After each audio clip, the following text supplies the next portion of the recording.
right, everybody, we are back. Thursday Night Forum. Thanks for being here, all of you who are watching live, and all of you who will wake up to this and go to sleep to this. How we doing, everybody? Look, we're all matched up in blue, but we're Arsenal fans here. Stan, how you doing? Very well. It's a second week of a pain-free back, so that's a bonus. But before we get going, I would also like to send out condolences and RIP to the man Patrick Murray. And if you don't know who Patrick Murray is, he played the lovable character of Mickey Pearce in Only Fools and Horses, which some of you may remember. Yes. Who sadly passed away today. Rodney's mate with the Trilby. Right. I didn't know that, but I know the character from Only Fools and Horses. Yeah. Rest in peace. Alonzo. How you doing, Alonzo? Yeah, hello Stan, hello Ray. I'm going to be here with you guys in a while. I'm off today, so we're joining you guys. And how's everyone in the chat? React, Steve, everyone else? Thanks for coming on. Yeah, indeed. BX in the house, greetings. Everyone, glad you're back.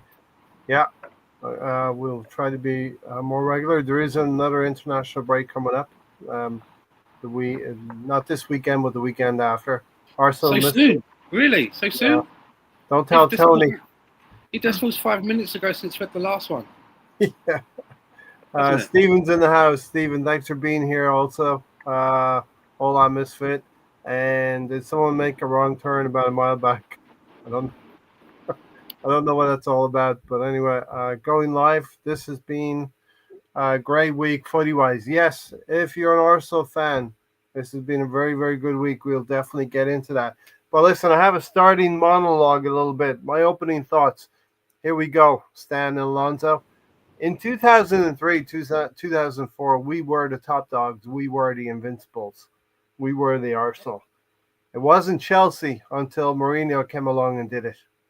It wasn't another Manchester United side until Alex Ferguson had his swan song and won a title and did it. Even Leicester City got in on the act in the last 10, 15 years. Then there was a certain Pep Guardiola and a Man City.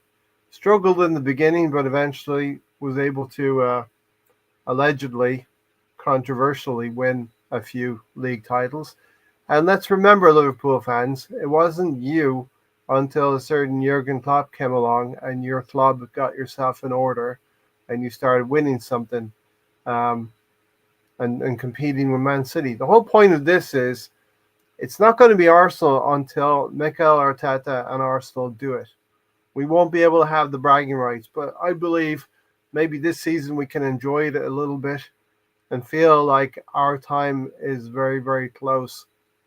And whilst you don't win the Premier League in October, you can set yourself up very, very nicely for a run at the title in May if you do your work in October. So, Stan, your thoughts on that first? I always look at the success of clubs go in a cycle. It's like a wheel that turns, and the wheel has firmly turned away from Manchester United, and the wheel is now turning very favourable. The wheel has been on Man City for a number of seasons.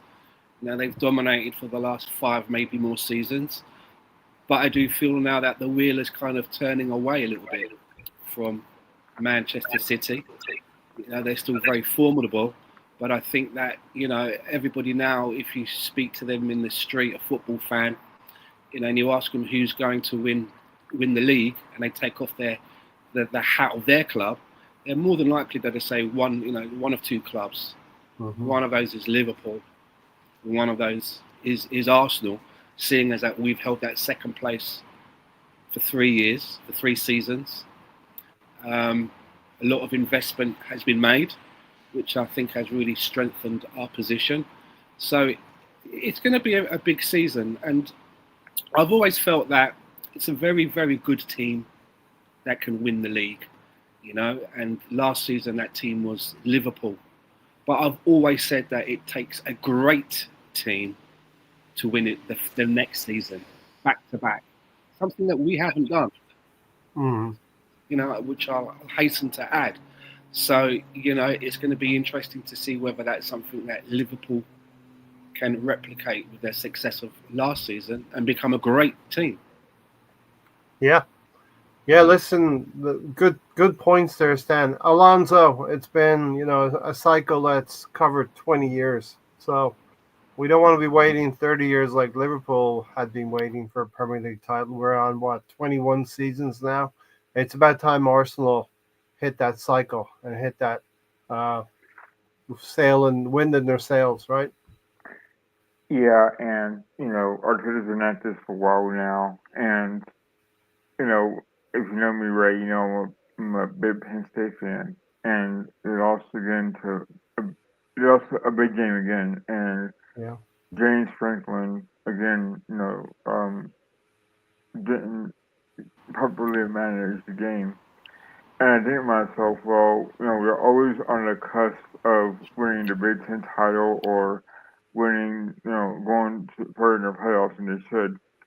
Well, Arteta's the same way. It seems like we're almost there, but then we lose these games that we should win, or at least we don't do well in the FA Cup or League Cup, so we miss out on other trophies.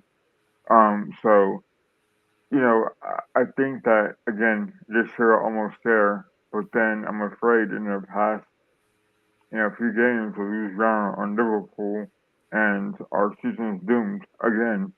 But I think we got players in that can help us.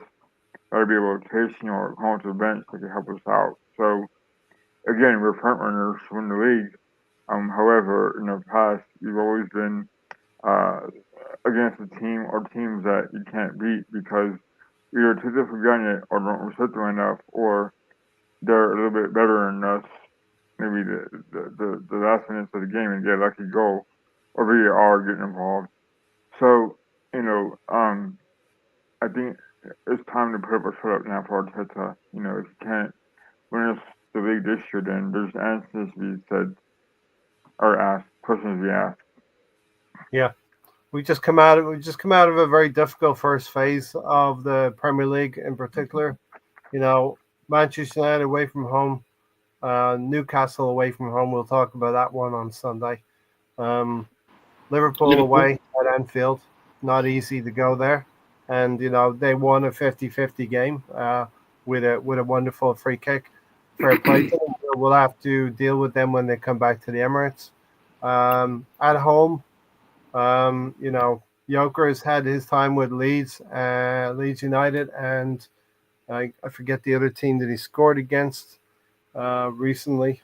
Not in Forest, maybe, but it's been a difficult stretch, and now we're coming into another stretch of games, as Alonso pointed out to, that in previous years we found some difficulty with some of these teams. So there's always questions that will be asked of us in the Premier League, but without further ado, I'll go to Tony for his opening monologue. I don't know if you caught the start there, Tony, but Hang on, before you go to Tony, I'm looking at Tony, and this hairdresser. I got a hairdresser look about him. there's something about him that looks very different tonight. Well, I see the black shirt, and it reminds me of like that I hairdressing see garb. No, he's It's a dyed brass. he's dyed his barnet, as we say in London. He's a different colour to his barnet. I thought that was just for men. Just from you've been on the old Grecian 2000 there, boy.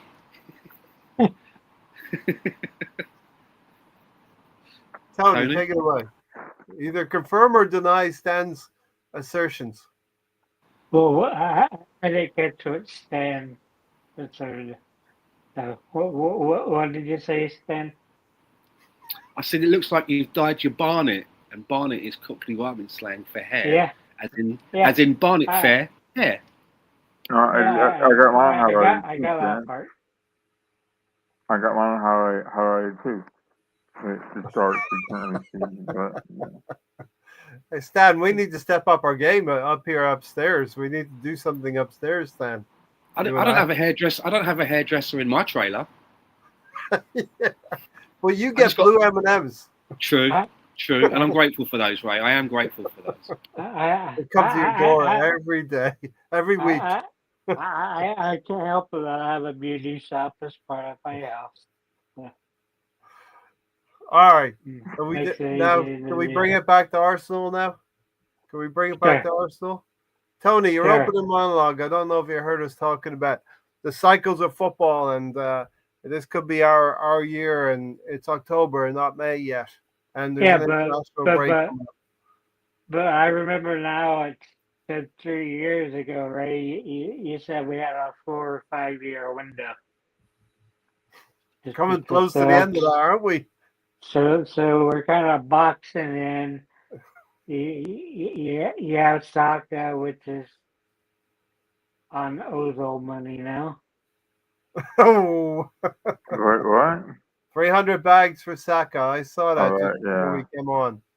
Yeah, which pretty much means he's not really going to go to another club. I Yeah, mean, he because might, but there'll be a select few clubs. all that means is just a higher asking fee. But what was funny was looking through those like top 6 guys, and it's like Gabriel isn't on there. Gabriel should be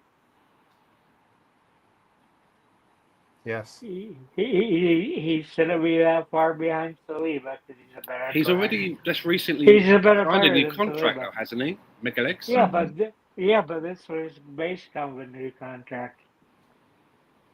Yeah, but I mean, he would have been he accepted what was offered, right? So he must be happy. Yeah. Do you know what I mean with what he's got offered? I mean, he Yeah. might be thinking that maybe I need to get William Saliba's agent for the next one, but he's not going about any food in his belly. I think Yeah, he's listen. being, Yeah. I I, mean, he didn't waste any time either. That was like since we real arrived at this business point, this summer. we do have to say that Berta and the club have done an amazing job in maintaining the amazing players that we have at the club, getting their deals extended. Saliba and Saka were the two, right? And they appear to be Saliba appears to be done, and Saka will be done. Whereas there are certain players on other teams, rival teams, that maybe have their eyes on Real Madrid, maybe have their eyes on a departure away from that team, and are not playing very well in that respect. Talking about Konate at Liverpool right now.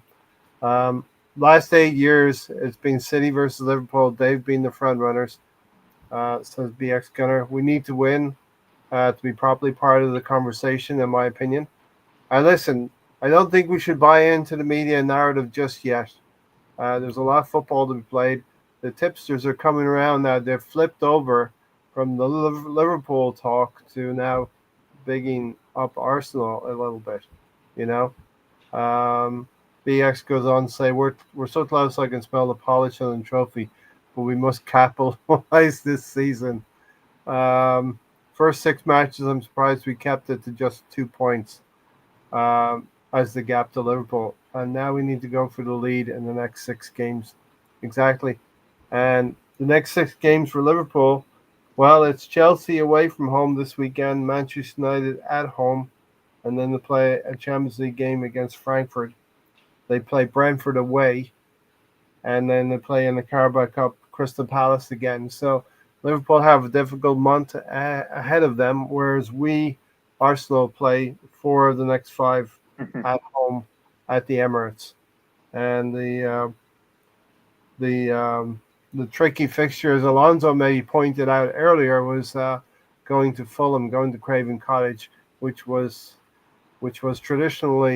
been traditionally a difficult fixture for us. But the next 7 or 8 games, Arsenal should really be powering ahead now and taking advantage of what happened in the past weekend. Alonso, yeah.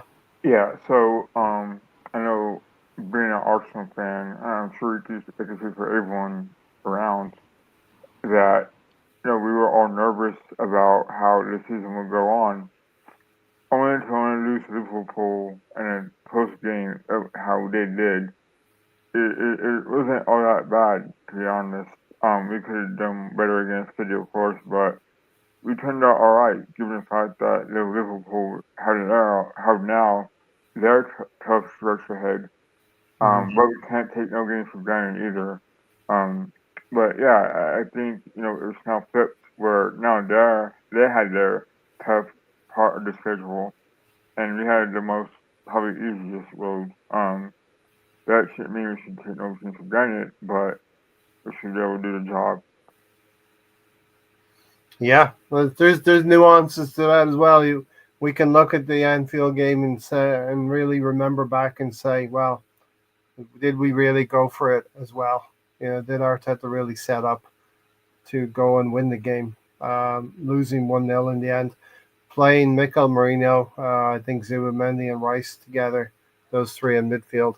The Man City, how important will that Gabriel Martinelli goal against Man City be? I think in the context of this past 3-4 weeks, I think it's been very important, particularly seeing how, if you put it together with the Newcastle game, which we won in very, very late fashion, that Martinelli goal is very, very important, in my opinion, in the context of the two games and in recent weeks versus Liverpool.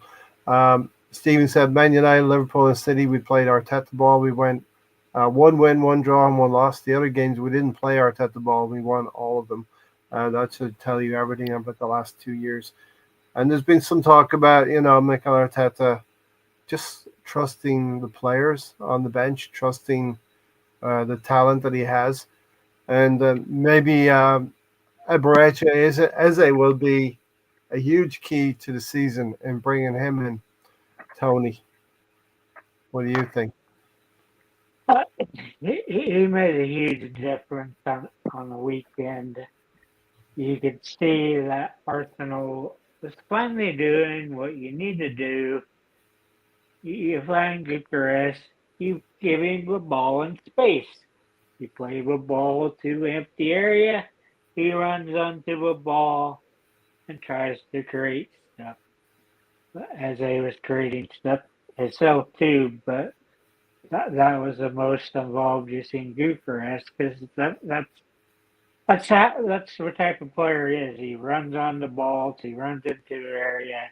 He's not a target man. He's not a guy that's will stand there and hurt it or any of that stuff. He needs the ball played to him. I think that's part of why Pissar's been playing more because he's got that vision and ability to do that as he has it. So hopefully, as our offense starts clicking, and we're not getting all these set piece goals. We're getting open play goals. As we go game by game, and I tweeted about this a little while ago. As you go game by game, you enjoy the results, you enjoy the win, but when you really look into it, Tony, and you go game by game, we've actually won a lot of games in the dying minutes of games. Liverpool have gotten all of the plaudits for doing it in a dramatic fashion, for losing I know. I was attack your deal because you were giving a Sonati comment about you've done it a couple of times, but you still did it this weekend about Liverpool's late minute goals or whatever. But we've had 97 minutes, 98 minutes. You get Martinelli scoring. Martinelli in 93rd minute in Man City. But because we don't lose 2 goals and win it in dramatic fashion, we're just going about our business. I feel, it's a very important contrast. I think you got with defense, and you just hope that the teams make their errors and end. Yeah, and I think the thing is you're having more attacking players on at the end of it because for whatever reason, as he said it himself, that he was used the last international break as to get fitness, even though he played in the community shield, played other games. I don't quite understand it, but apparently he's not up for fitness. Hmm.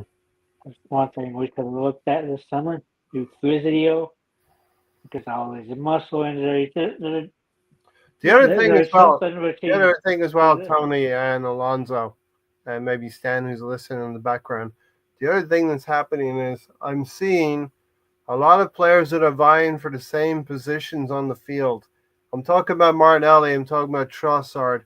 I'm talking about Eze. All those three of those players have contributed goals, and the competition has seemed to spark something in each one of those players, particularly Martinelli and Trossard. You know, they've scored the goals in these games. Martinelli weighing in each of the last three games, apart from the Newcastle game. But is there anything to that, Alonso? Competition, bringing players forward? Yeah, you're also seeing Eze being more creative, getting back into assists. So he adds something as well, and of course, I'm sure he knows that he's not going to start every game as is Martinelli and Trossard. So it's just something that I think we haven't had in a long time. Mm-hmm. And you're seeing Saka also play a bit left as well. So at this point, I think Arteta, in my opinion now, is trying to get everyone involved, but also trying to play multiple positions. You've seen Eze playing at the 10. He's done really well there. And he's holding good for Odegaard, who's been out. So we haven't had that stability in a long time as far as having a backup to Odegaard. And Eze will start on the wings as well. So I think Arteta has done a good job this year of bringing in, like, for example, Marino. He scored against City. And, we know that how he struggles in the midfield. So Arteta has no problem putting him in as a striker and scoring goals off the header. So, Mm-hmm. as far as Eze, Martinelli, and Trossard, Trossard scored as well. So I think that they're okay with the roles they've been given. I want to see more Eze scoring. He scored, I think, last week in the League Cup. So it gives him motivation to do more or want to do more in the league. So, yeah, I think everything's going up. I'll get through a couple of comments and we'll get into the Newcastle game. There's lots to get into the Newcastle game, right? BX said maybe Arteta and Odegaard needed some pressure to step up their levels. LOL. And the competition coming from Eze has sort of seen Odegaard step up a little bit as well. Even Martinelli's playing well. And I think that's the competition within the squad for that left wing position as well. It's early in the season. There's still plenty of time for Arteta to mess it all up. Says Stephen. We're gonna still this again. We'll go back to the start. Until you do it, you won't have that credibility of the fans believing in it. Martinelli and Odegaard are both having great returns to form. Odegaard just looks like a killer now instead of a cheerleader. I agree, Misfit. I'm hoping Berta and the top brass keep up the pressure. And kudos to Berta as well and the window that we've had. We now have players that we can look at on the bench, and we know the players, and they're not academy kids from like we had from last season. Michael, all of Martinelli's problems were down to Arteta's style of play. Last two seasons, we're not playing Arteta ball now, and he is scoring again. And Odegaard is coming to life. The only worry is midfield depth. If Rice gets injured, is a problem. Injuries are going to play a part in the season. We've seen some for us. Madueke now is out, so Saka's coming to the fore. You would think Madueke will come back and help out scoring as well. Martinelli scoring goals, all in a central position. And these are the goals he's scoring late in games when he can play centrally, I believe. Class act by Martinelli to let Gyökeres shot hit the post. This mirrors some kind of tweeting that we had going on last night, Stan. Class act by Martinelli to let Joker's shot hit the post and then put it in. Martinelli didn't catch up to it, in my opinion, until it came off the post. Our team player is now tied for club lead in goals. So that's not the kind of assist that you want from Jokeres. More on that later. We'll get into Jokeres a little bit later. Jokeres powering through to get a shot off was impressive, and Nelly cleaned it up. Listen, there could be a little bit of the Nunez is about Jokeres. I hope he's a better finisher, but he could be a bit of a destructor as well. We actually have a squad that's working. Rosie's in the house. Good evening, gents. Dropping by to show some love. Heading to bed. Hope everyone's well. Thanks for stopping by. Ray, dead wrong about Martinelli. He's come alive because he's now allowed to play more in the middle of the pitch instead of plastered to the touchline. Arteta caused all Martinelli's problems. Martinelli's goals came late in the game, in games for me. When you have more room, defenders are maybe tired. Any one of you can jump in. I don't do all the talking. But I feel like that's when Martinelli's been getting his. Also, you have a player like Eze who can pick out Martinelli. You have a little bit of creativity now who can pick out Martinelli. Is that kind of where Prosper and Stan? It must also light a little bit of a fire under you when you're in the middle of the game and you can look over to the bench and you can think to yourself, if I'm not playing well, that guy there is going to come on and take my place. Yes. And if that guy comes on and takes my place in this game and does really well, he might start in the next one and I won't. And you're hoping that you've got the kind of players that have the personalities that react to that situation and are not just, I don't give a fuck, I'm getting paid anyway. You know, you want them to be caring about losing their spot to someone else. Because previously, you know, they'd look over to the bench and go, well, he ain't going to bring him on, and he ain't going to bring him on. And there's no one in my position really there that for me. So, you know, maybe you subconsciously you start to coast a little bit. But now, you know, when everybody is fit, some people might not even make bench. Which I like that. This is where we should be. I think this is where all big teams this is the sort of place where you want to be. Where you've got more tools at your disposal.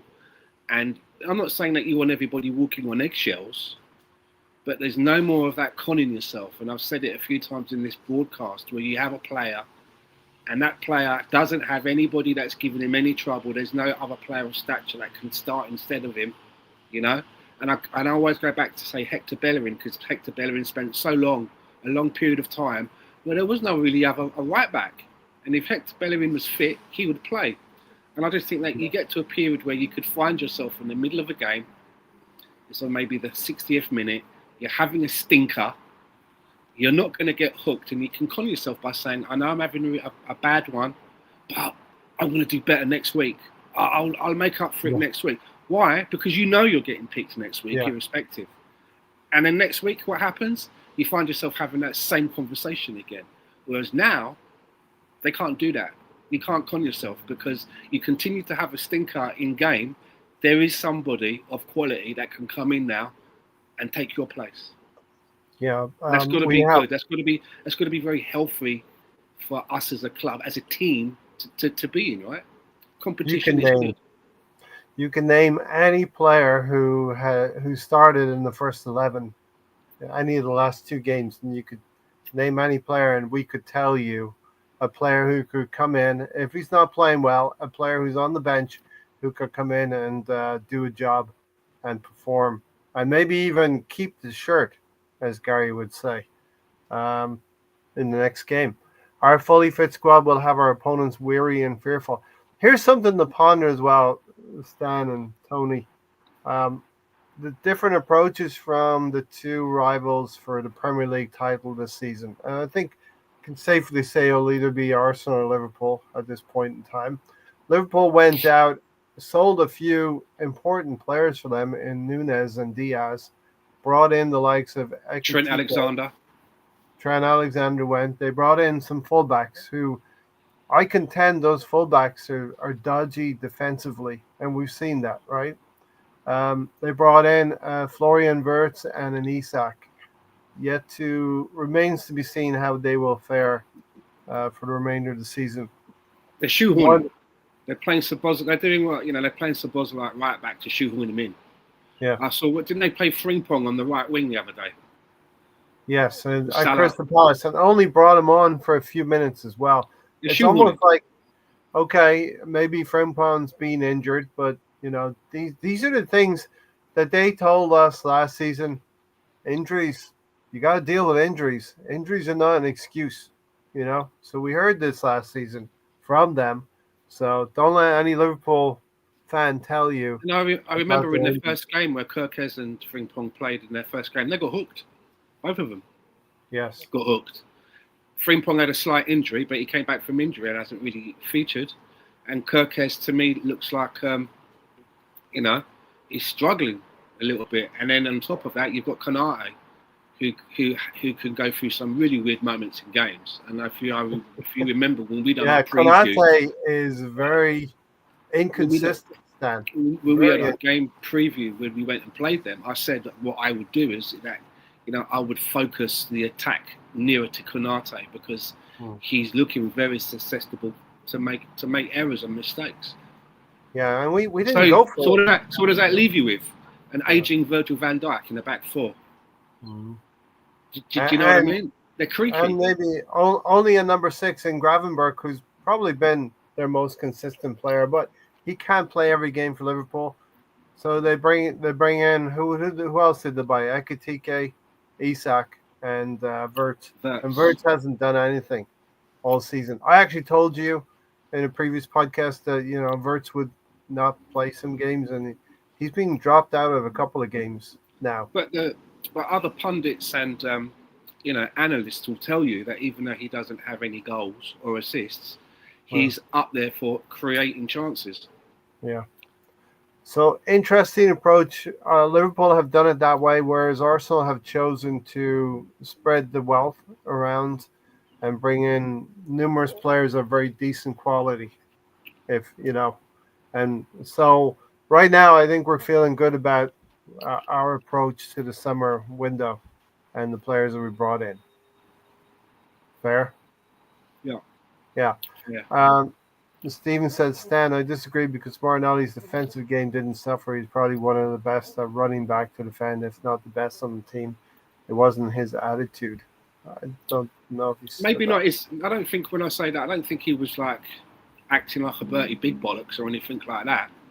And I think one of the reasons where, even when he was going through his bad patch, so to speak, one of the reasons that kept him in for such a long time, when a lot of people were saying, why is he still playing?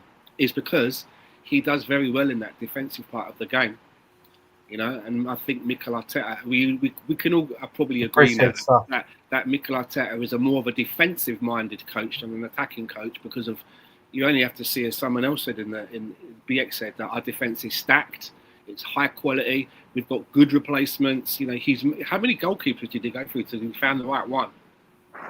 So I think he really appreciates the defensive part of Martinelli's work. But I mean, in general, when I was talking about, conning yourself and, knowing that you can look over to the bench and not see people in your position, I'm talking more generally about the team that we have now.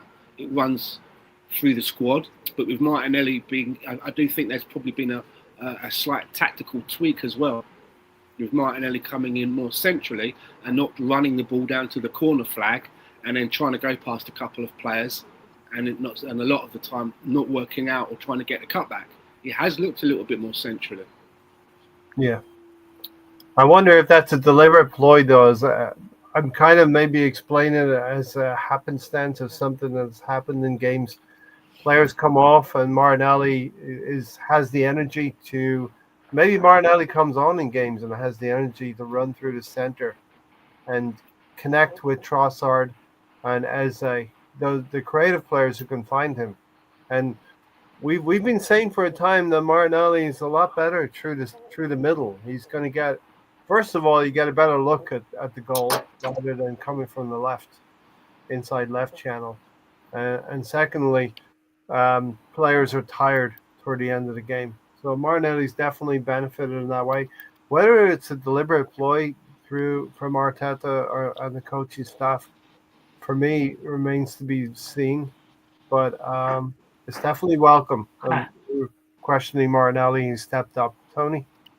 I think it's all down to you're having better players out there. You're having Trossard that knows the passes and stuff to make. So Yeah. I think that's more of a difference than tactics or anything else. I think it's Yeah, just those guys knowing how to play and getting the ball. and maybe also the control that we have in midfield, that the opposing team gets tired in the last 10, 15 minutes of games, and those opportunities open up as well. Because you look back at it, we've been winning 2-0 and 2-1, but some of those goals have been coming late, as I said earlier in the show. But can I just say as well, that was true of us last year. Last year was the same. We were near top of the league and getting those last minute goals. Yeah. Stan? I was going to say, generally, if you come on as a substitute and you do really well, player, you're hoping that you're going to get an opportunity to start. And Mikel Arteta does seem to be rewarding in that area, but with some players, I'm not sure it's the right thing. And I look at Leo Trossard, who always, not always, but seems to have a better on the eye, that is, impact when he comes off the bench.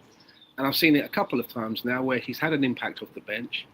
He's then been given the nod to start the next game, and he's not looked good enough. Yeah. He's not wasteful and not, you know what I mean? He doesn't look sharp enough, or just doesn't. I'm just using this as the eye test, right? Maybe the stats say I'm wrong with his passes and that, but he doesn't seem as sharp and as good as when he comes off of the bench and he's almost fighting for his place. So, he's no spring chicken now. I think that we hear stories that he likes to knock on the door if he doesn't get picked a lot or whatever. Embrace it. Embrace the job that you are, If you're going to play better as a super sub, embrace that role and make that important to the team. Ronnie Rosenthal or, one of those kind of players. Ole Gunnar Solskjaer or Perry Sylvain Wiltord. Yeah, Sylvain Wiltord, indeed. BX said, dare I say it, I hope the manager can get the best out of this team. It seems like the more quality you have in the team, the better you can be and the better manager you can be. Frimpong hasn't played, Michael said, but they signed a player who has maybe injury prone. Frimpong could be injury prone. Looking to the future, I'm wondering who'll start more, Calafiori or Hincapie. This is the thing with the competition in the team. Calafiori's had the first look at left back. Miles Lewis-Skelly's sitting there waiting to play games. Hincapie's sitting there waiting to play as well. I think he's injured at the moment, Hincapie. Not bad, but he can't play. There's a comment from BX Gunner, the defense is stacked. There may not be a better assembled defense I can think of. Tiger and Gunner has joined us, I see as well. Thanks all the way from Australia. Thanks for being here, Tiger and Gunner. Just to answer that question about who will play more, I'd like to think that when everybody's fit, Hincapie is not necessarily battling for the left back spot, because we're quite stacked there. We've got Skelly, who has a pathway. He's already been picked for the national team. We've got Calafiori, who I think that because of the injuries that he's had in his first season, and he came in for quite a good chunk of change, Mikel Arteta wants to show us and his benefactors that this guy is good. And for the first few games of the season, he was my player of the team for the games. The way that he played. So I think if Calafiori is fit, he's going to get more of the opportunity. And I think with Hincapie, I can see him, when he's available, taking up the slack a little bit with Gabriel Megalex, so that we don't have to have Gabriel Megalex, trying to play the whole season, and we can give him breathers and rotation. Yeah. And if you want, with him, it's a loan with an option to buy or an obligation to buy. I'm not sure which one, But you want to keep if you like Henkiape, you want to keep him sweet. You want to make him want to come to the club for the next season, and that means that he's going to want minutes, right? Opportunities. Yeah. Because we saw what happened with KVR as well. He's moved on probably for his international prospects in the World Cup. He's made Player of the Week in that league a couple of times. He's considered a very valuable player at the team that he went to. He's like had a couple of instances, or one instance where he got the ball off the line, really helped the team out, and they're really happy with him. So it just seems to be a better environment for him. Although when we played him in his proper position at left centre back, it was meant. And we weren't worried about mega legs, right? We were looking at other parts of the team because he was very capable. Yeah. Steven said Trossard doesn't have the pace to be of any help to Gyökeres. He can't keep up. Yeah, Trossard kind of adapted his game to play, a long through ball to Gyökeres. Whether it be running into space, as Tony prefaced with Gyökeres, or what we appear to be trying to do with Gyökeres is use him as target man. But we'll get into that conversation shortly. Drew was a great sub. Who wants to go first and talk about the Newcastle game? We'll start talking about the Newcastle game real quick. Tony, you want to kick us off? Because you love Newcastle. You're almost like you were like part Newcastle fan. I know that Stan has some family links to Newcastle, but you love Newcastle in the last few years. No, I fucking hate it because we had lost there like 4 straight times, or whatever it was. Might have been 5. Finally winning there. Yes. But the one that killed me is when you're chasing fourth. Yes. You at one point had a 73.1% chance with injuries, winning it. Then again, later on, a few weeks later, after we had done bad, but we came back, the Spurs sucked. It was still a 70% chance of doing it. We went there, and it looked like we could not give one fuck about playing that game. It's the worst game I've ever seen Arsenal play. Well, we had injuries at the back. Ben White was playing with an injury, and they stood up like they didn't want to play that game. Yeah, they didn't want to play. That was at a point in our evolution where we were not. Obviously, we were not good enough to be top 4 in the last few games. We were good enough to go in there and at least fucking try. Right. So what? They didn't try. The evolution from that point, Tony, till Sunday. Tell me about Sunday. You got the goals you needed. You held them out. You kind of shut down their defense because they had to copy kind of what you're doing, so they weren't super overloaded, which made them not be playing their basic normal defense, which helped when your team matches. When you always know you're to have a good chance of winning when the team alters their way to play. And that's what they did. They changed their defense, changed the formation, and in the last 20 minutes, right? They changed it earlier. The entire game it was different, but yeah, changed it more to that never end. But that's what happens in that type of situation, and you get a win. That I had to win because, like I said, you're making them play your style of football, making them play out of their comfort zone. Yeah, such an important game. Losing 1-0 with 15 minutes to go. You're always thinking, I was always thinking anyway, he'll get one goal back, and something could happen. But you got to go back in the 84th minute, then you wonder if you have the time to go on and win it. And then literally with the last kick of the game, Stan, Gabriel Magalhaes steps up and scores that goal.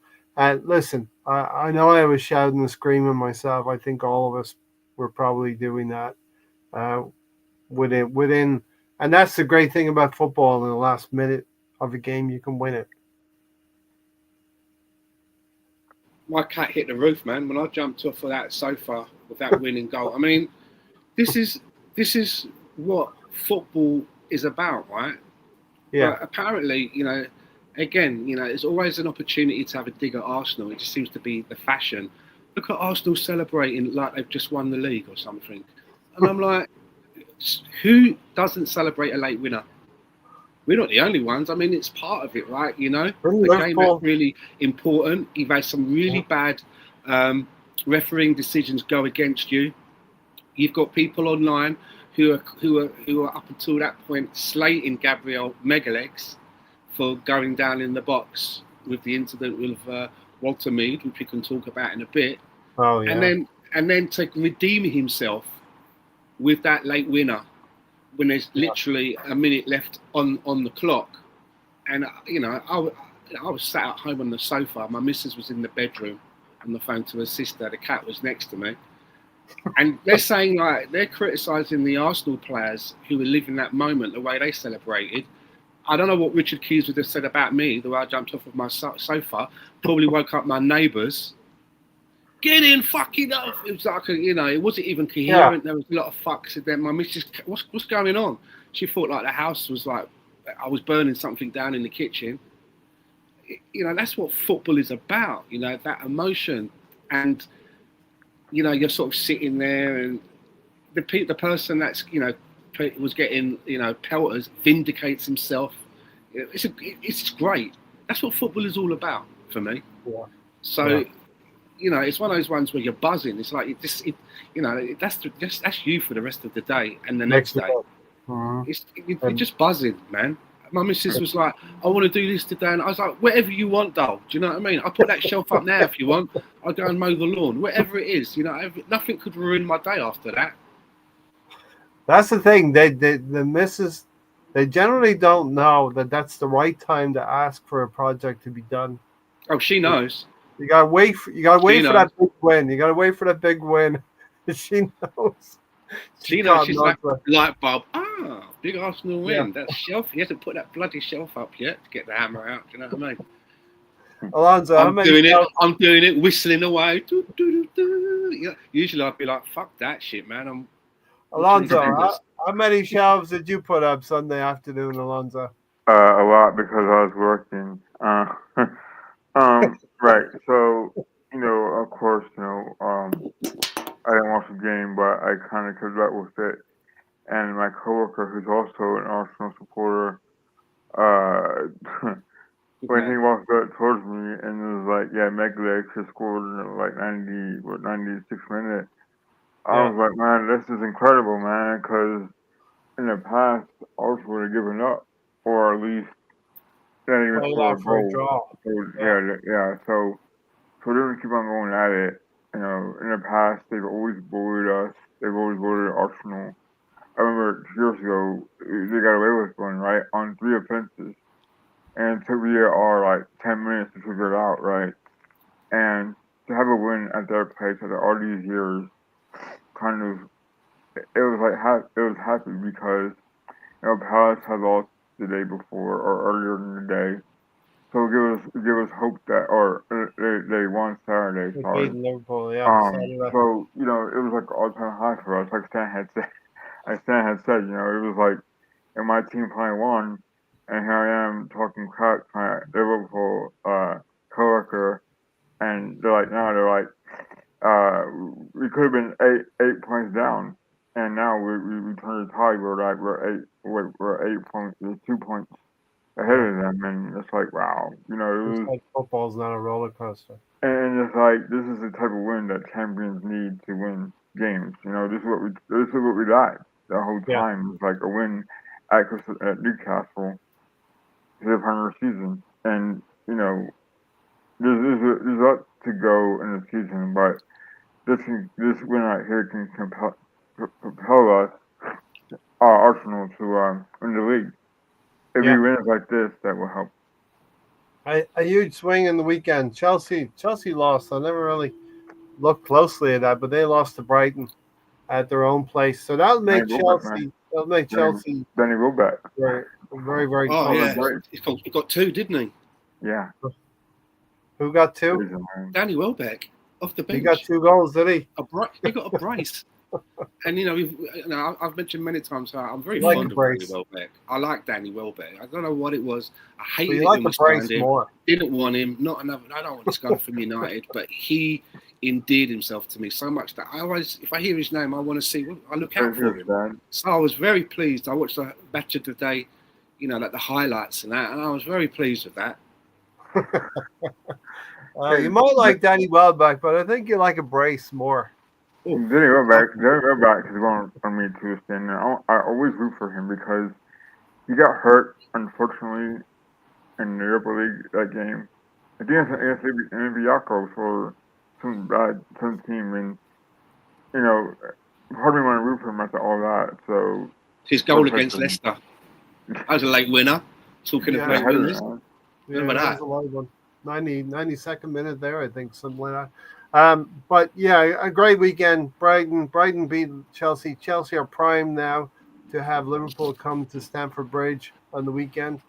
We play West Ham, a team that we should be taking care of. So we can sit back and win our game. Sit back, watch Liverpool struggle against Chelsea, please. And we saw another side of Arne Slot when Liverpool didn't do so well, didn't we?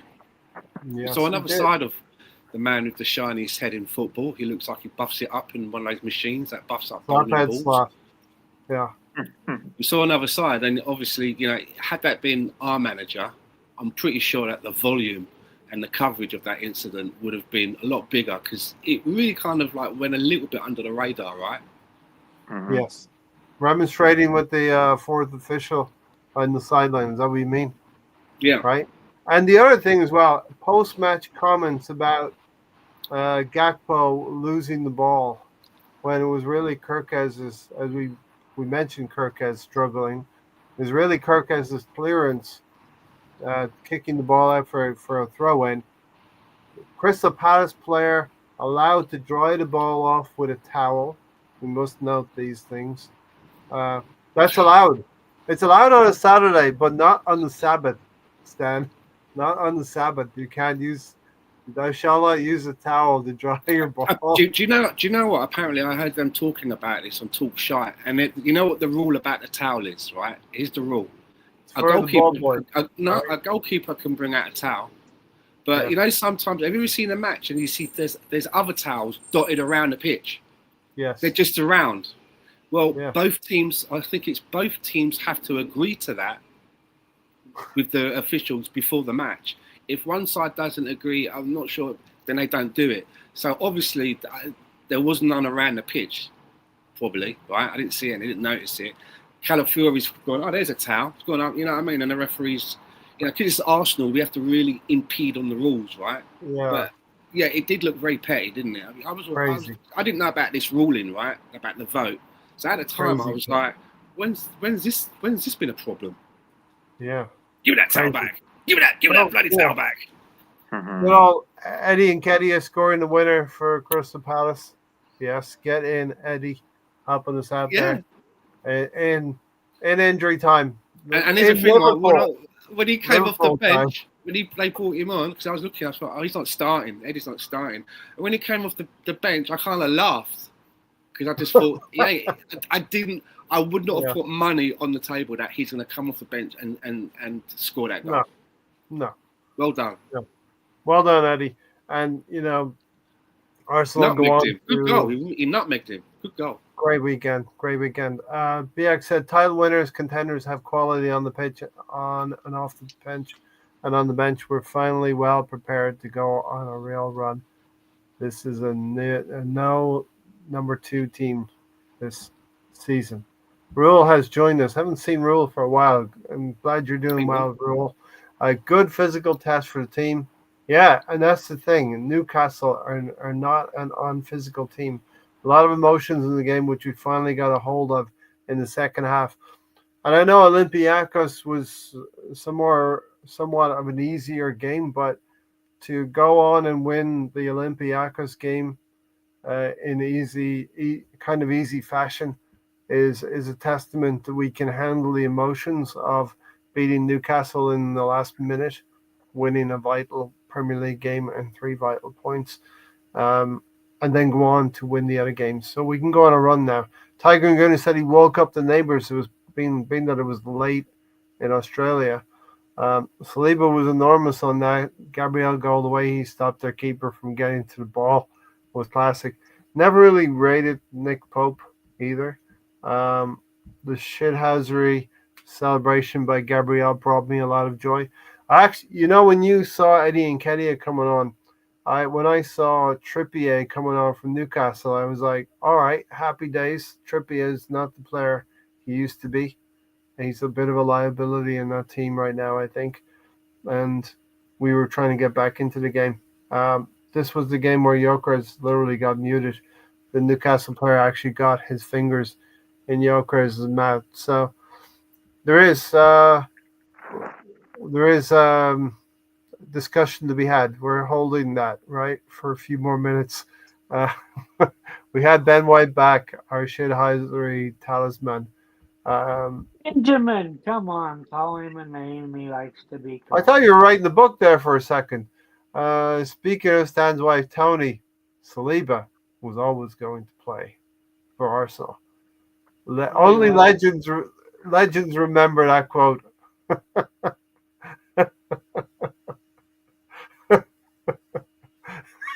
He still has the same face, Stan. Your center back went to right back because of injury. Come on. He's had 2 years to come up with a retort. I have the same retort to start with. Felix, I agree. We have missed White. Stephen, that was a legendary. Always take an opportunity to remind Tony of his hot takes. But to be fair, Tony does put himself out on the plank, and we just push him off the edge. Right. Most often wins our season predictions. What? Our season predictions that we usually do. Yes. First week of October. You do quite well with them. I have to say, you do quite well with them. The reason we were told we wouldn't use towels. I did it 4 years in a row, and I probably do that this year. We didn't calculate it. I think we just were tired of the season. Jared Gillett is corrupt, Tony. Tony Stan Alonso. What's our take on the incident with Nick Pope and Gyökeres? Penalty or no penalty? You're all thinking about it. You're letting it sink in. And then some of you saying, "Well, who's going to go penalty, first?" Obviously, it's a penalty. The ref, I think so too. The ref on the field called a penalty, and then for whatever reason, VAR thought this was the kind of situation that they needed to get involved in. Yes. And I don't know if you've heard it on one of the broadcasts. When they do the VAR thing and they're talking to the referee, the commentators, the pundits, they can hear all of that. They hear the conversation between VAR and the ref, right? And the commentator was saying, so yeah, he's gone towards us, he's going towards the screen. There's like a bit of a silence, and he goes, the people in the VAR are really doing their best to convince the referee, to really point, the way the commentator said it, that, he got the impression that VAR would go, no, look, and I just thought to myself, well, what is the point of having a referee then? Why not just not have a referee and just have people in the box, them watching the game, and anytime they don't see anything they don't like, they can press a big buzzer and they can go around the stadium and the red light flashes and we all stop. What's the point of having the referee on the pitch if they're going to keep taking the justice that he's supposed to deal out of his hands, and that's not the sort of situation. And obviously, we've all seen the recordings of other games where it's been similar things, and it's like, well, you know, he might have got the ball, but he's impeded the striker it's given or whatever, and you're just like, not again. Yeah, you know. I think, The one thing I want to say is I do understand that, you know, the bias towards the referee, they're biased against us, and I do think that a lot of times. But in that match, right, I think Gabriel got away with one at the end. when he after the incident with Waldemade, when the play started, he just couldn't help himself, did he? He went and had another nibble. Slapping. A bit of a slapping. Do you know what I mean? And you know, had that been the other way around, we would have been up in arms and wanted to get something for that. Now, we were lucky. So what I'm trying to say is, like, you know, either VAR had gone to the toilet at that point, or they chose not to get to say anything to the referee to draw his attention to that. You know what I mean? The physical aspect between the two of them. Is that what you mean?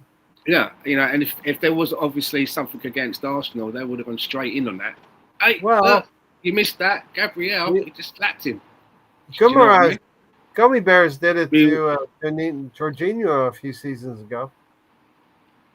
But what I'm talking about is specifically, you know, when we talk about the bias against Arsenal, which I do get, we got away with one.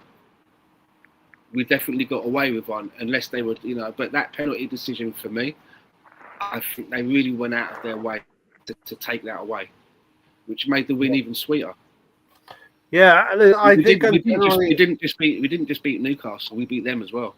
Yeah, we beat the VAR, and we got lucky a little bit as well when Gabriel at the end of the game, before the winning goal, slid in the box with his arm up in the air. I know it's difficult to slide in the box without having some kind of balancing, your limbs balancing you in some way. The ball deflected off of his boot and onto his arm. A moment where I thought they were going to do it to us, if you know what I mean. It would have been easier, I think, to have, like, rather than the penalty one, if he wanted to nobble us, that was the one where it'd been easier to say that was a handball. Yeah. Do you know what I mean? Yeah. And to be honest, you know, if you think about it the other way around, Arsenal fans might have wanted a penalty in that situation as well. But I think both of them might have been penalties, and definitely the one with Nick Pope in the first half. When I watched the highlights again with the misses, and you know when Gabriel goes down in the box with the clash with Waldemade, the way that we both looked at it, and even my missus said it, it looks like that when Waldemade jumps up, he almost uses Gabriel Megalegs as a bit of leverage. Leverage, yeah. Do you know what I mean? Even my missus, like, he's using him like leverage. The long streak of piss that he is. Yeah. Not my words, hers. looks like a 70s perm, right? Or 80s perm from that guy as well.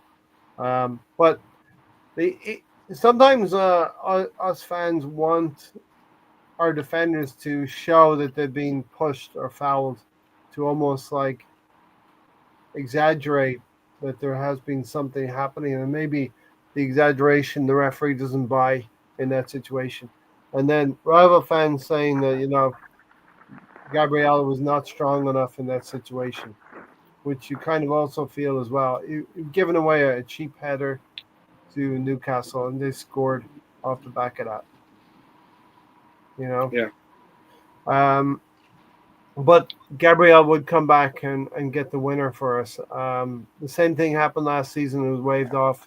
That is what I based my call of no penalty on. I didn't see the other one, so I couldn't comment. Then Webb came on and agreed with VAR. Yeah, the whole thing with Howard Webb and Michael Owen is ridiculous as well. Might as well not even listen or watch them. Someone mentioned, I was going to say that program, it's not Webb that's the problem on it. It's Michael Owen. Michael Owen. Someone said that you need a proper journalist playing his part, so that when he says, "Oh yeah, we didn't give the penalty, or we gave the penalty because of this, and this, and this, and this. You want someone that's then going to go, okay, then, and bring up footage of similar incidents and go, in this incident here, it was almost a similar thing, but the opposite, the decision went the other. You need that kind of analysis. And also, not just Mark Laren going, and also his explanation. Also footage of Howard Webb saying the opposite himself. Footage of himself saying that. You know what I mean? Exactly. Well, it wasn't that because of this. And then here you are in this game, you've gone 4 months later saying something completely the opposite. The same thing. 180. Yeah. Exactly. Agreed.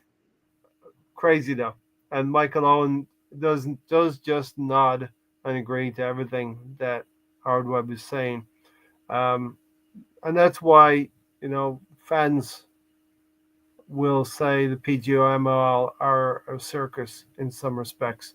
Yeah, not a good luck or action by Gabriel. We definitely were lucky in that situation.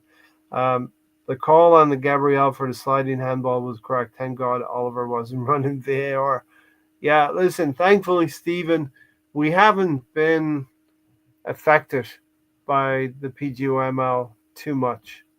I can't remember an incident so far. And, as long as Arsenal have control in games and are leading games 1 and 2-0, these infractions from the officials will not affect our overall results. So the equalizing goal from Mikel Merino was a carbon copy again of the Newcastle goal that was scored against us. Tony, Mikel Merino, he's got a knack for getting in the box and scoring goals. That header was really good. He knows where to position himself. Yes. He's got very good positional awareness. Unlike somebody like Colonel Mustard, which a traffic cone had better. World Cup winner, Colonel Mustard. Colonel Mustard, bloody hell, he's got a World Cup medal in his drawer, Tony. Put some respect on that name. For those of you that don't know who Colonel Mustard is, that is who got the nickname of Squadron Mustafi. Became there Colonel you Mustard. Go. I was wondering if you'd remember the name. I'm trying to forget it. Tony, that's Mikel Merino. I mean, that's some of the reason why Arteta persists with him in midfield, because he's going to be able to get into the box. But you don't want him in midfield. Yeah. Yes. Alonso. Right.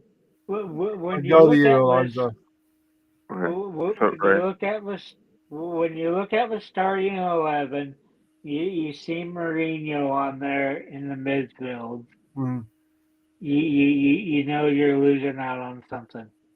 Yeah, you're losing out on something, but you're gaining. You're going to gain a possibility of a goal every 2 or 3 games. You know what I mean? Then put him as a false 9. Put him up as a 10. Alonso, that's the thing with Mourinho. You're just going to have to suffer the things you get in midfield from him. But Alonso, he could pop up and get a goal for you.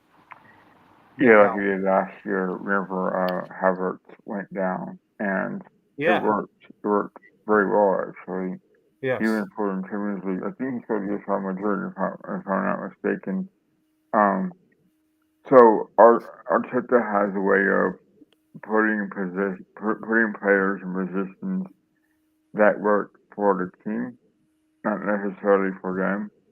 Yeah. And I think that's why you're seeing Eze playing on the wing sometimes. You're seeing Eze playing as a 10 sometimes. Yeah. You're seeing Calafiori playing left back, even though he's a center back. You're seeing Mascara playing the center back, even though he can play right back. So you're seeing Ben White playing center back, and you're playing right back. So I think that's good. I think in Holland they do it the best, where you're almost taught as an academy kid to play all these positions, just in case something happens.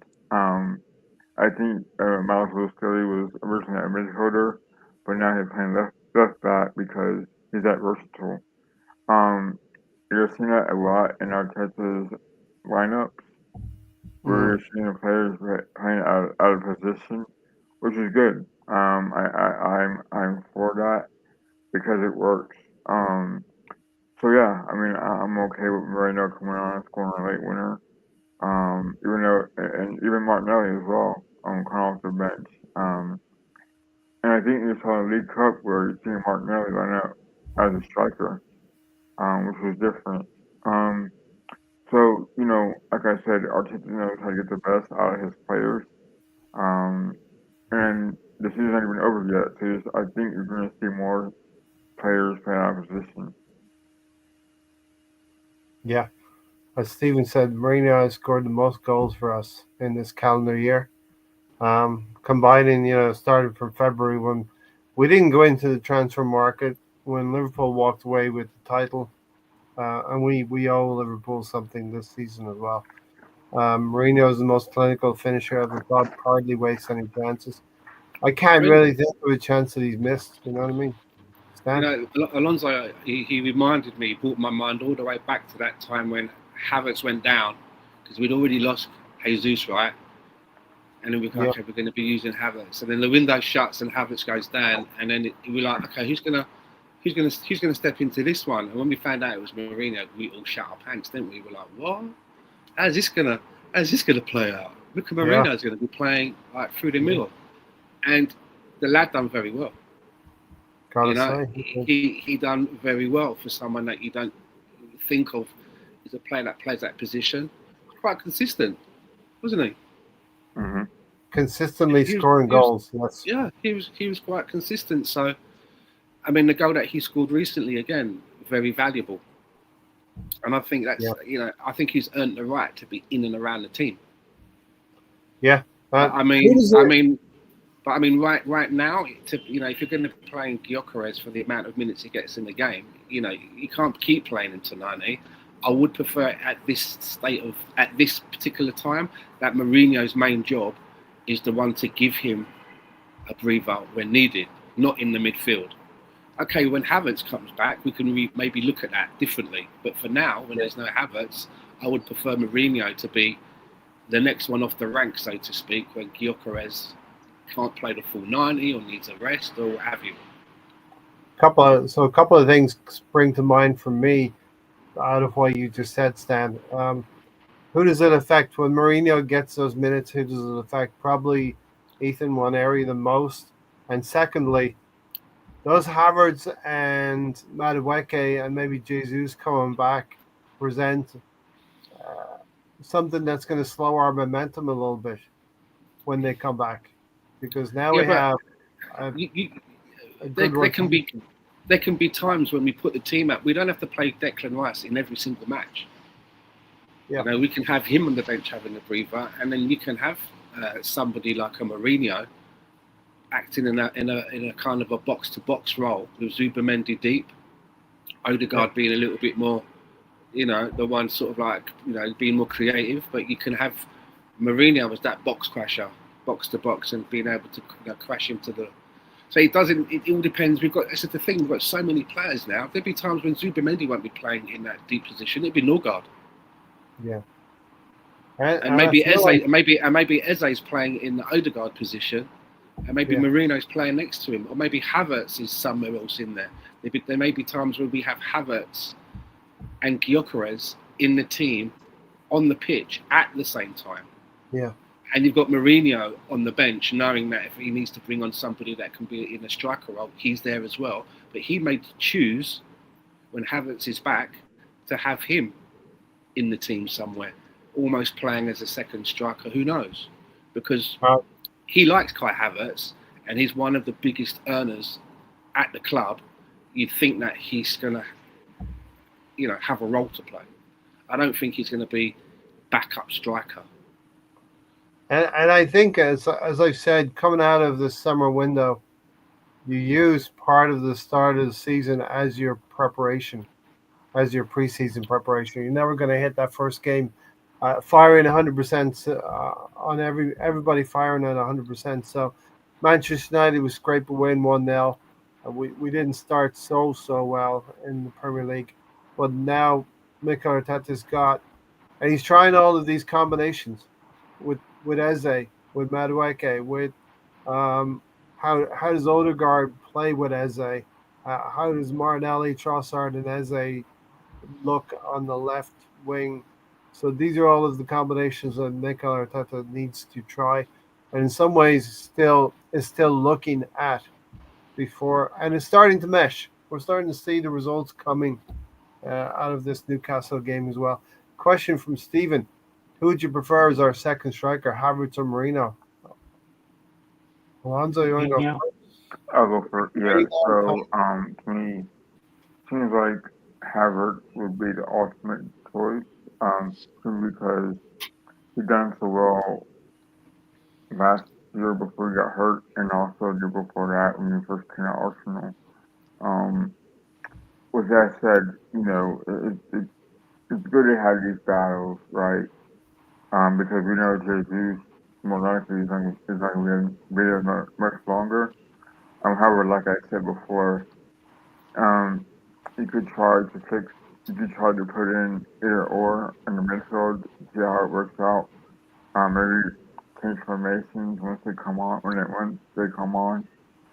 see how that works out. But I would put Havertz ahead of Marino for now. Yeah. But why change six? Why fix something if it ain't broken, right? So Yeah, I right tend to now, agree with it kind of seems like Marino kind of has a knack for scoring goals in big moments, but Havertz can take a while to get into the game. it. It'll be So I think yeah. Marino. I tend to Like, agree with you, Alonso. I'd go with Havertz also. Tony went for Mourinho. It would be interesting just to look at the end of the season. Interesting to look at who's got the most goals, even if Mourinho is going to play in midfield. He could score I more would go. goals than I would Havertz. go as far as to say that let's say that our team consisted of no Gyökeres. He wasn't part of our team, and Kai Havertz was our first choice in that position. Yeah. And he's got a backup. Somebody we buy somebody maybe a bit younger. He's going to be a backup, and he stays fit for a whole season. And what I mean by that is he stays fit. We're able to rotate him with this backup, take him off for some games, and bring on this backup. Let's say it's that scenario. For me, Yeah. Kai Havertz, I think, could get to 20 goals. If he was the first choice. Yeah, I really do think so. Because didn't he get 15 goals in one season, and he didn't even. I think it was 14, maybe 15, yeah. And he had to settle into that season as well. He didn't hit the ground running. I think he's got it in him if he stays fit. Yeah, and I think we were talking about after 10 games as well, that he hadn't quite hit the ground running after 10 games, or we were giving him 10 games and then he started to score. Of course, he was gifted the penalty away to Bournemouth to get him off and running. Scored a late winner at Brentford, and the rest was history. Havertz has proven to be a decent acquisition for 65 million. One thing we forgot about Gyökeres is that he never had a full preseason, so there was some of that back and forth that seemed to take days and days and But- days with a But he delegate was terrible at what we selected him for, right? scoring goals. We selected him as a midfielder. He sucks as a midfielder. Who, Mourinho or Gyökeres or Havertz? Havertz, okay. Havertz. I finally dialed into what you were thinking there. Yes, Havertz.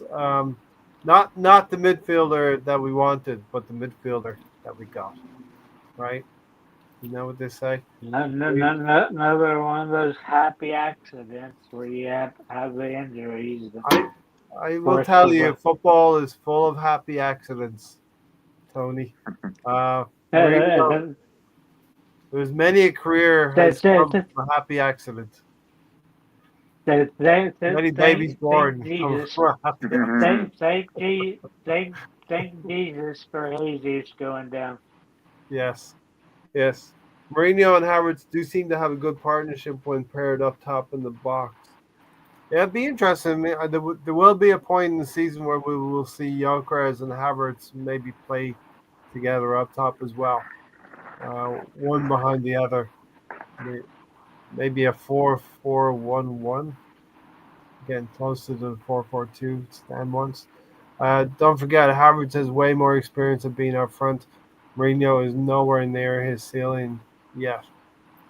True, but also Mourinho could be like an Aaron. Remember Aaron Ramsey for Mm-hmm. us, the midfielder who could get into the box and had a knack for scoring goals as well. And he scored, I think, something like 18 in one season. He was right up there for a couple of seasons in terms of goals scored. Mika Mourinho could be that type of player. Many of us had wondered. I think Gary had wondered, like, who is Mika Mourinho? What does he do? What is his specialty? You know, we had that conversation. I did. Yes, yes, and we still can't quite answer it intelligently, but we can say he scores goals. If that him playing in that role as a striker was a Mikel Arteta thing, he'd not done that before, whatever. That's a good find because he's good at that. Yeah, I think there was a part of his career where he did play striker in the Spanish league in La Liga when he was younger, maybe. Mika Mourinho. So it's not that foreign to him, but obviously the step up to the Premier League is different gravy. You know, I, this is kind of leading us up to Gyökeres now, Stan. So should we just get into that now? Want to? May as well. May as well. You want to? You go ahead. You take it away. Well, why did we? What was the purpose of us bringing Gyökeres into the club? I mean, when we were at that stage and we had money to spend, I'm pretty sure that the season before that, because we went through the Havertz experiment, right? A lot of people were saying that he's good, but we're just missing that really clinical number 9. That's what we really need. And for a while we all had our eyes on Isak. He was like the anointed one. And then after that, it became a 2-horse race, really, didn't it? It was Gyökeres or Sesko. But I was pretty sure that Gyökeres was kind of like being sold to me, being tabled to me as someone who is really a prolific goal scorer. And I seem to remember the outcry when there was the Golden Boot Awards, which is for like the person that scores the most goals. And he didn't get it because he plays in the Portuguese league and they get like a different point scoring, which meant that Mbappe won it, even though technically he hadn't scored as many goals or something like that. And there's quite an outcry.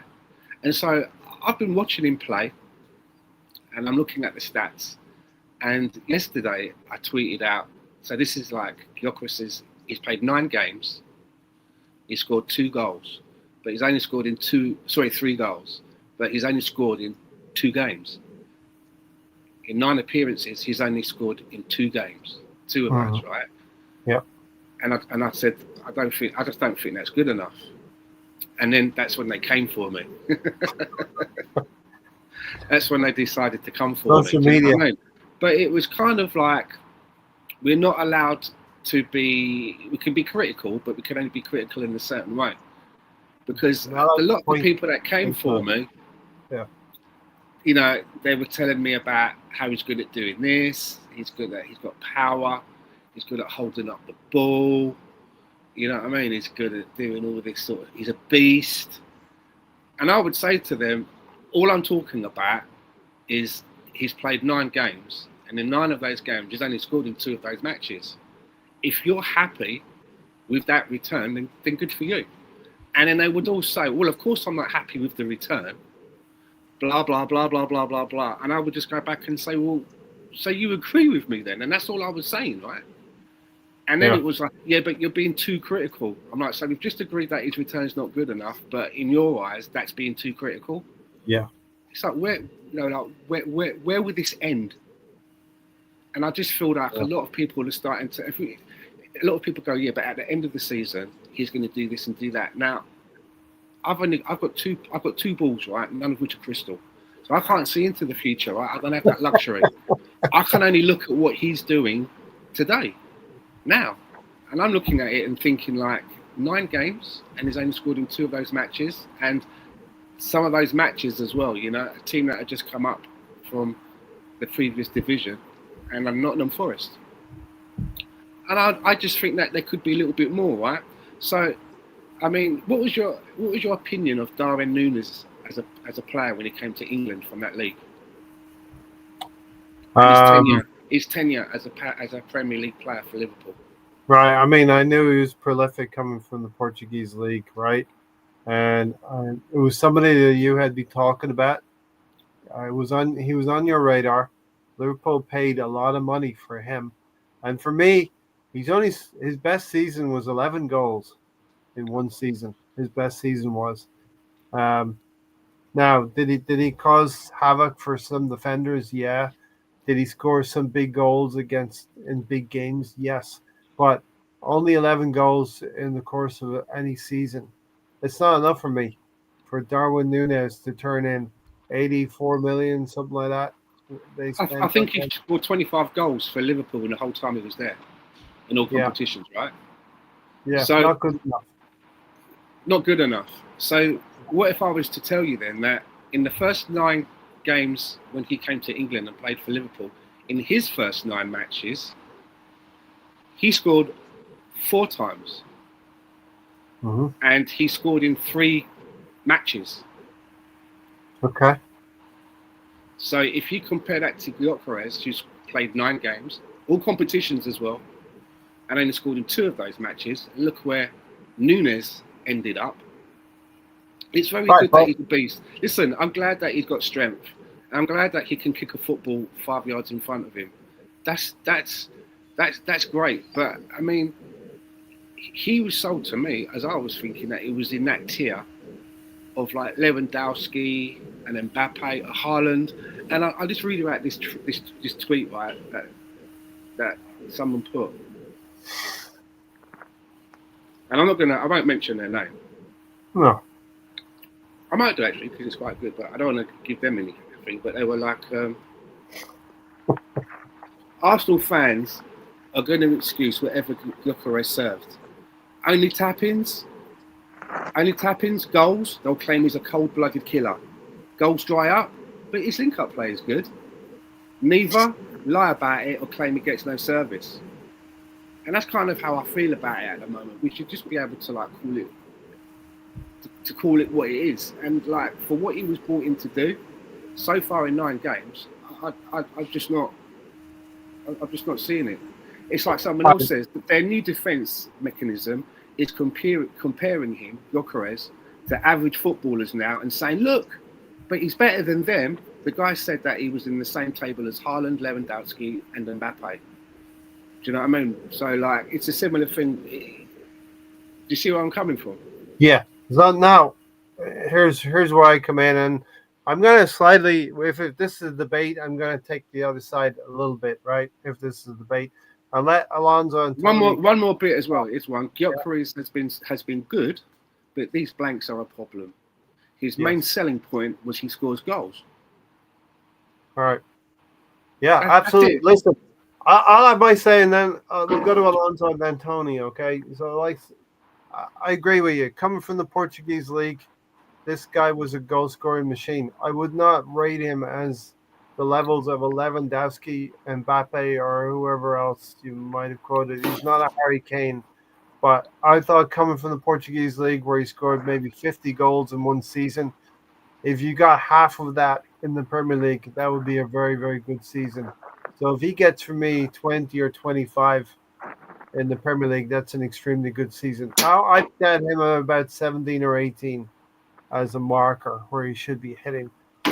You speak about 3 goals in 9 games, which is correct. 2 of them Champions League games he hasn't registered. And you called out Darwin Núñez and you said he got like 4 goals and scored in 3 of them. He's very close to Darwin Núñez numbers then, Stan. In terms of that, he scored 3 goals and in 2 games, whereas Darwin got 4 goals in 3 games of those 9, right? Now, my final point is, and we'll go to Alonso next, but my final point is look at João Pedro at Chelsea. He scored 2 goals and 3 assists in 8 games. Salah has scored 3 goals and 3 assists in 8 games. Ekitike scored 4 goals in 8 games. And Haaland? So he's keeping company. Yeah. And Haaland is the exception. Haaland is the beast because Haaland has got 11 goals in 8 games. Let me ask you a simple question, right? Yeah. In 9 games, with what we were sold as what this guy was packaged as, how many games do you think he not how many goals he should have scored? How many games should he have scored? Do you think? And he's had a variety of games. He's played He's played some good teams like Liverpool, Newcastle. He's got Man United. Man United's been in there. He's played against some lowest teams. He's been to Europe, right, and played teams from another continent with different styles. I mean, how many games out of 9 do you think he should have scored in? Probably about 5, I would say.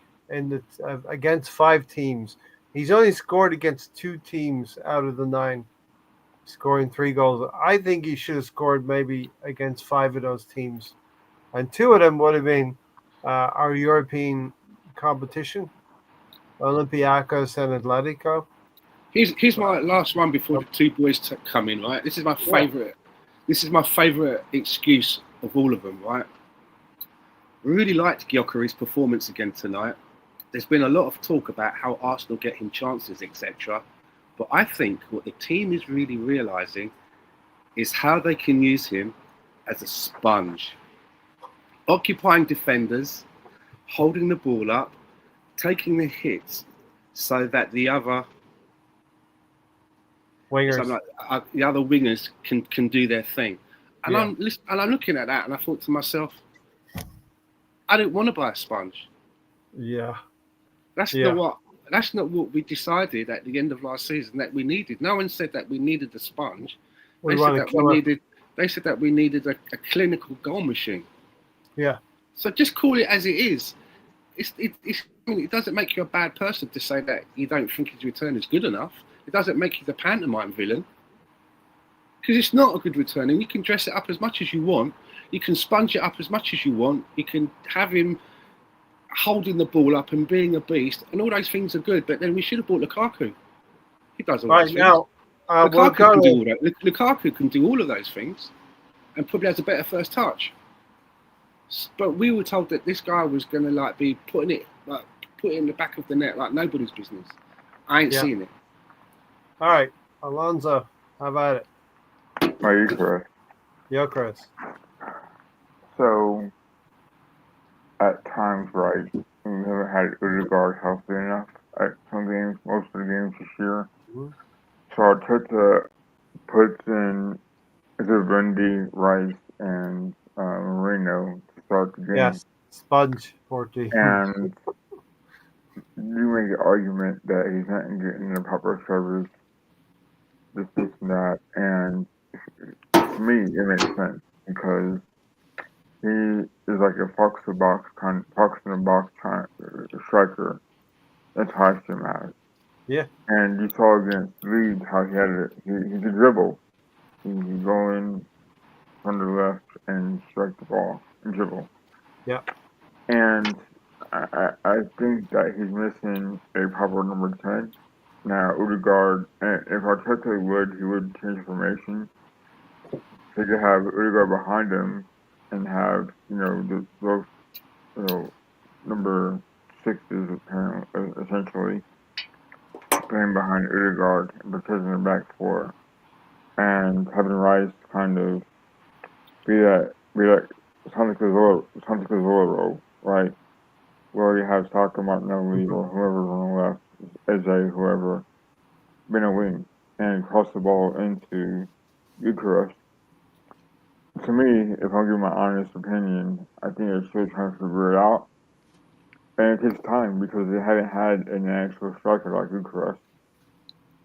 Gyökeres go in there and score goals. So to me, I still believe the goals are coming. It's just going to take time because again, Udegaard has been in and out of the lineup, and Eze as well starting. He should have been starting when Udegaard was on the whenever he was on the sidelines. Eze should have been starting. Instead, uh, Arteta had him on the bench as well. So, I still don't think we've seen the best out of this team. Fair. So Can I just say something Alonso, on that? And Yeah. as BX says, I'm not ready to call out Gyökeres. He's shown some good play, and I'll give him Yeah. some more games to see. And Mhm. what that is, that's hope. Yeah, I hope he does well. I'm not sitting there going, he's fucking shit, and I hope he never makes it. I need it to work as much as all of you guys because I That's want what we Arsenal to talking win the league. about. But I can only talk about what I've seen thus Right. far. And Thus far, but in this better than snapshot Sesko, of 9 right? games, that's what I'm talking about. In this 9-game snapshot is all I'm talking about. Yeah. You don't think I want to Yeah. score a hat trick against West Ham? Of course I do.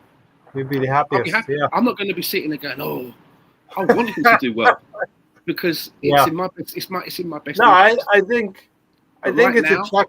Right now, I thought I was going to be seeing like this guy coming in and taking over. You know what I mean? Like, Yeah. that's the way he was packaged. And when he went to Sporting, 2022, in I think all that time that he was there, he only had one game where he didn't have a shot. One game, and he's had like a few already for us. Where he hasn't had a shot. I think this You don't get post. that. Yeah, I think this post from Stephen down there is interesting as well.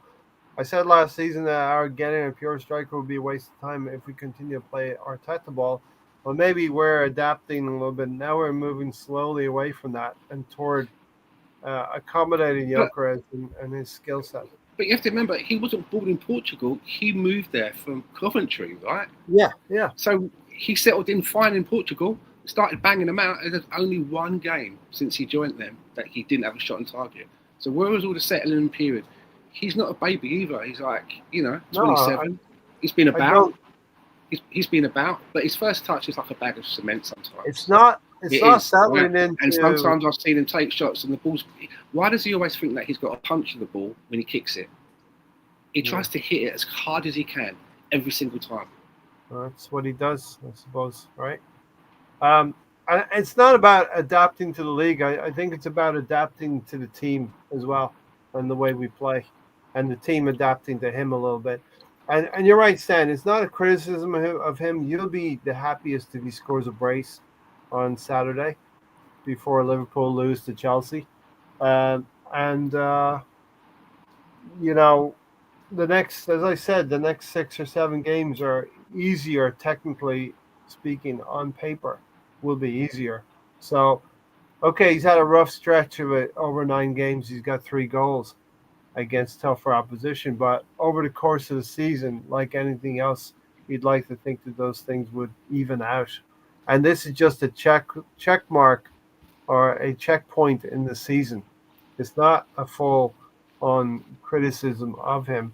And I think it's valid to question it without people almost coming to you and saying, well, I saw someone else the other day say, I think he needs a rest. I was thinking to myself, if he needs a rest, right, already, then we're in this part, it's this early into the season, then we're banging trouble. And BX said, listen, Martinelli's goal comes from a Gyökeres shot. It's not technically an assist in my view, but he does create the opportunity for Martinelli to score early on, and then we're in control of the game. BX said our first goal yesterday doesn't happen without Gyökeres' efforts. He's having a slow going of it, but I don't think it's totally up to him. He's having needs service. It took Bergkamp and Henry to get running in the Premier League before they played. It took something like 9 games. Seven for Bergkamp. Yeah, and I think it was 9 for Thierry Henry. My speech to text is killing me. Alonso, any other points you want to make about Gyökeres before we turn the mic over to Tony? No, I just want him to do well. I think that there's plenty of time left to prove himself. I think some fans kind of get discouraged, and don't know what they're talking about because they don't see the games that we do. Maybe um, he does need balls in his area to score. I think that I think like I said, that they still haven't figured it out because having teams on the bench, having teams starting every game week out, so you haven't had the best. You haven't seen the best of Eze. You haven't seen the best of Udegaard. You saw yesterday how Udegaard had good passing. Saka's been out. You know who's going to start. Every week at left wing. So, Cesar Martinelli or Eze, and Megareke is out as well now. So every lineup every week changes. So that's the other issue as well. Like, but I think goals are still going to come from each of us. It's going to take time. So I hope he scores playing goals on weekend against the West Ham. Yeah, yeah, exactly. And I do think Liverpool are going to spread goals across their team. Mo Salah's had a slow start as well. Wirtz has done nothing. Nobody's talking about Florian Wirtz. They shouldn't. Well, they should be, but they're not. Um, and I think Arsenal will be spreading their goals. So Erling Haaland's going to be your Premier League top goal scorer for the Premier League again, I would say. Our Tony disappears when I was going to go to him, but our system has shown it's geared towards anything but a target talisman until he's made a focal point. He's been wasted, in my opinion. But he's been having opportunities and he's been scuffing them. It's not like he's been getting shots off. Yeah. Hasn't been back in the net, right? And like I said, it's a bit lunatic. We are all going to be the happiest if he scores 2 goals on Saturday. I wouldn't bet against it either, that he would get a couple of goals playing at home. We'd like to see him score away from home now and make a mark against some of the bigger teams away from home as well. Right? Yeah. Haaland's going to Haaland. Stan? All right, they're really excuses if the team is still finding chemistry and gelling. I thought you were going to come in with something there, but BX is saying that the team is maybe gelling and finding chemistry, and we're doing that whilst we're winning it as well, which is very important. I'm not ready to call out Gyökeres. He's shown some good play, and I'll give him some more games to see that. And then I chime in with next 6 games are going to be easier on paper, so we should see. Next 6 games, we should see 4 goals from him. And I do think that there is a chance that he could make it, in a big way. All I'm saying is I'm just looking at these first 9 games, and it's been a little bit tepid. And the way that he was bigged up, and the way he was bigged up, the numbers that he was coming with, this Stan, Tony. The second coming of Holland. This is the reason why Gyökeres was bought in the summer, because last season we drew something like 14 games. He's there to turn draws into wins. Hope so. That's what he's there for. And yes, the goals are important. He hasn't scored a goal that has been a difference maker. Has won us the points. He scored 2 goals, unless I'm wrong on that, right? He scored 2 goals in a 5-0 win. Yeah, a penalty and 2 goals in a 5-0 win. What I'm saying is, his goal has not been vital in winning points yet. I do remember that one game as well where he shot. He was on the right-hand side and it hit just the top corner of the crossbar. Yes. Like, oh, you bugger. If that had just slipped in, that would have been a nice one. Forest. That was the Forest game. So I want him to do well, but, I was... So and he's had all the time, right? He hasn't had Kai in his way. He's had the right opportunity to make his mark, to make it difficult for Kai. He's coming back, right? He could make it really difficult, make his mark. Yeah, but we also want to see Kai Havertz scoring, so we want to see the competition elevating the players, which we've seen on the left wing with Eze, Trossard, and Martinelli. They're the ones who are scoring now. Eze, Trossard, and Martinelli have scored in in recent games. Saka. Saka's coming forward now as well. So yeah, Tony, we want to turn 14 of those draws into the majority of them being wins, and against 7 mid-table teams, says Stephen here. So that's important. That's why we bought a striker. We've got to remember our opponents are focusing on him leaving the wingers more free space, but will change when they revise that they have to mark all of our players, not just Gyökeres. So I think that's going to be the key to it. If the likes of Saka and Martinelli are scoring goals, the attention will have to go on to them. Gyökeres will get opportunities as well moving forward. We haven't played with a striker for 5 years.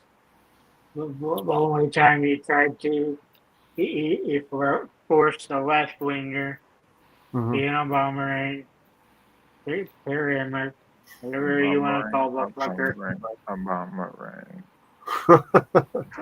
Yeah, listen. But stats showed we did better with him on the left. Let that sink in, Tony, and everyone. We haven't played with a striker for 5 years, and after 5 games, maybe we wanted to look. You've seen what he did with Lacazette. You've seen the way he plays with Jesus. Shaking my head, Status. They haven't played with a striker for 5 years. Is that where we are now? They're playing football, man. But the fact is, man. I showed you the video. If you watch the video, I said, yeah, he has to have balls and ahead of him, running onto him. Yeah, you're acting like no one's passing to him, and he's spending 90 minutes just running around the box in between defenders and not touching the ball. That's not the case. That is not the case. Have you not seen him sky a ball in front of goal? I mean, I'm just talking about his first 9 games. Seriously, I'm just talking about his first 9 games, right? But Tiger said, stop that narrative that about the service. He's not getting the through balls. Why is he not making goals himself? He's getting touches. He's getting on the ball. Well, he did against Leeds. So, we'll see more of that against West Ham, I think, tonight. All right. I'm going to explain, Stan. Prediction time. Stan, Gyökeres will score on Saturday. Mark that. Gyökeres will score on Saturday. I'm not going to go for 2, but I'll go for 1. I'll give you 1. 1 goal on Saturday. Gyökeres. Yeah, hope so. I want that. Tiger has said Gyökeres will come good. I'll be disappointed if he doesn't. Yep. Tiger has spoken. Gyökeres will come good. Just a matter of time when he does, Stan. I would be happy, and let's reiterate, Stan would be the happiest and first to be happiest if he does score on Saturday. I would be happy if the Liverpool-Chelsea game was a draw. Listen, it's going to be a perfect weekend again, Stephen. Arsenal are going to hammer the Hammers, no pun intended, and Stamford Bridge is going to be a cauldron for Liverpool, and Liverpool are going to fall again. I'm literally giving him a grace period because of who our manager is. UEFA gave Gyökeres the assist on the Martinelli goal. That's crazy. Is that an assist, Tony?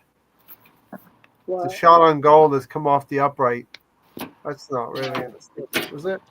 To me, Tony, an assist is when you intentionally find a player and he scores off of your pass. A through ball, if you will. Tony loves a good through ball. I love a good through ball. I get Stan's point, says BX Gunner, because we're in the 3rd month of the season. Time to get going. True. Listen, Liverpool did this to us last season. They powered ahead. We are not ahead of Liverpool yet, but we have a great opportunity, I think, by the end of the weekend, with an international break coming, that we could be get a lead on Liverpool come Monday. Odegaard has a man of the match type game the other day. There could be signs of Odegaard coming to life, and Gyökeres can only benefit from that. He can benefit from Eze and Trossard. as well. Gyökeres' fitness is getting better now. So, listen, we could be talking about Sesko. We could be, for wherever we say Gyökeres, we say Benjamin Sesko. I think we'll be in a different situation. I'm still convinced he wanted Sesko so he can operate off the left like he wanted to do with Aubameyang. Ooh, dangerous comment coming up. Really? Tony speaks the truth. 100%. There's your brother there, Tony, sticking up for you. He's running about like Manny Hill. Gyökeres is. Alonso, I know you want production from Gyökeres, right? If he was a Phillies player or a Philadelphia Eagle, you'd want to see production out of Gyökeres, wouldn't you? Yeah, but those sports you mentioned, Ray, they've won before, or at least come close. Arsenal have come close to winning the league, and Yes. it's now go time, right? And we all know what kind of talent level he has. We all know he'd get better. To me, it seems like Arteta needs to put on a strong lineup for Eucharist to score these goals. Like I said, we had so many injuries lately this year so far that it's hard to have a lineup that you can constantly use to help Eucharist score goals. And I think the best is yet to come, and I think the assists from him are going to be more greater as well. So I think it takes time for a new formation, a new league, new players to play with or around. It just takes time to adapt, and the Premier League is far in a way better than the Portuguese league. Yeah. So it's going to take time. I think a lot of people are expecting him to score 10 goals right off the bat, and it's just not going to happen this year. Maybe next year because he's used to the league, he's used to players, he's used to opposition. But right now it's the first year, and I think people are asking way too much out of him being his first year at Arsenal. That's just Yeah. me. I think if he played like he did last season, played 50 games in the Portuguese league, and he scored 50 goals, pretty much, right? If he would do just under half of that, that's your Premier League. The jump from the Portuguese league to the Premier League. And here's the thing from Stephen here. 14. You always have an opportunity maybe to draw 14 games every season. You have an opportunity to either win most of those 14 games or lose 14 or lose the majority of 14 in those games. And within that will be encapsulate your season. If you're going to win more than you don't win, Alonso. So Gyökeres will score against West Ham.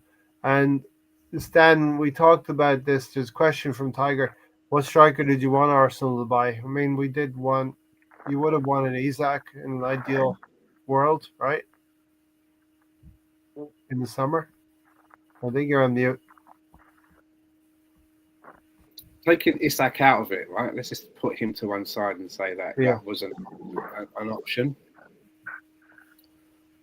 I like the feel of Ollie Watkins. I didn't even check on it. How many? I know they're struggling, but how many has he hasn't got? played in a lot of the games. He missed a penalty, but I think that similar age profile, proven, ready for the Premiership, a bit cheaper as well. So Right. I just felt it was like less of a gamble out of when I thought about it. But that wouldn't have been your A striker this summer, right? Huh? Would he have been a B? What, him and Havertz? No, well, yeah. Would Watkins have been your first choice? He said to me if I wasn't going to go for Gyökeres, who would I have gone for? And I said, No. He said, what striker did you want? Arsenal to between buy. who? Well, no, just this summer. Which striker did you want Arsenal to Watkins. buy? Over Gyökeres. Yeah. Okay. For me, it's less. For me, the Portuguese league thing. For me, it's just less of a gamble. The Premier I League know what I'm proven. going to get. I know what I'm going to Right. get. I might not get 20, but I could get 15, and Kai could get 15. Listen, at the end of the day, Gyökeres and Watkins could end up on similar numbers at the end of the season. And neither one would be a bad shout. Alonso, use a different finger to push your glasses up. You keep flipping us the bird. Tony does that a lot as well. His glasses ride down his nose to the tip of his nose. But he uses his thumb. He doesn't use. I mean, I would imagine Tony would be the guy who'd use his midfield. Yeah, there you go. The middle finger. There you go. I also like Julian Alvarez as well. Ruben. Julian Alvarez. Oh, I thought you said Ruben Amorim. I quite like him. I wanted Osman, said the ex-gunner. Ronaldo and Fernandez are poor. LOL. Okay, listen, a great weekend, a great win at Newcastle. Nice to beat Newcastle at the end of the day as well. My nose piece. What's that? I just hit my nose piece for you. There looks to be the embers of a rivalry between Gabriel and Walter Mode developing. Much like ambers of my hair. Yeah, you're a ginge now. Are you a ginge? That's what I was going to ask you, Ray. You're from a land of redhead. So do you have different type of gingers or different names? Oh yeah, different type. Gingers There's copper gingers. There's strawberry gingers. Yeah, definitely. Yeah, but what do you call them? You call them something probably colorful. I don't know. Copper, I guess. I don't know. Steven said the problem with Watkins is his age is starting to get up there, but we could have gotten 1 or 2 seasons out of Ollie Watkins. Arsenal fan as well. 30 in December. We should have got him. December window. Transition real quickly. Michael was here earlier, and he left a comment here. I put a star on it. I don't know if it's true that we're the bookies' favorites for the Champions League, but I think we would be in. Are we? I think it's Arsenal and PSG are favourites for the Champions League. Wow. Okay. And I think the bookies have Arsenal the favourite for the Premier League. And obviously these things will change on results. Fluctuate. And they're setting the odds, right, to safeguard their money. But I think we're joint to win the Champions League with PSG, and we are the favourites for the Premier League. Wow. Okay. According to certain booking establishments. Right. In October. Early days yet. Now, that's looking at PSG who've lost Donnarumma, maybe. They're not as strong as and some of these clubs have played a club world championship, which I think Thierry Henry has been on record as saying recently in the last day or two that it's very difficult to keep your players ticking over for 12 months of the season. Real Madrid were involved in that club championship as well. So haven't really been watching how they've been doing, but is it once a year? This tournament? What? Is it once a year or once every few years or what? That World Club? I don't know. I think it's got to be once. It could be something that goes every year now, Stan. And this is a saturation of football that's becoming a problem. I mean, I think it was definitely a precursor to World for us in the near future, right? Yeah, it could be something that we have to get involved with. But you would not be in favor of that, would you? I want my football players to get rest. Yeah. I don't mind if that competition is used as a pre-season thing. Do you know what I'm getting at? Right? Yeah. But players, I want them to be able to recharge. Yeah. That's nice. Apparently, the law says that a football player should have was it 4 to 6 weeks off, something like that? 4 weeks off at least. 4 weeks. When does that Yeah. happen? Not easily. No. A month. There's something going on. All right. So I mean, I think we are capable of progressing in the competition. We've shown it already last season that we can navigate through what is effectively a European Super League in the league format, right? We have a decent slate of fixtures coming up. We've won two of them already. We've got a tough one coming up. It's Atletico Madrid in the middle of the month, but we are playing at home, so that will be helpful. But that's going to be a glamour game as well, and we're going to have to manage uh, Fulham away from home before that. So whilst the games are coming and they look a little bit easier on paper, they still have to be managed through Can this. we excise that demon one of these times? Because that's been true the whole time I've been an Arsenal fan. Say that again. Fulham, always. Can we do what?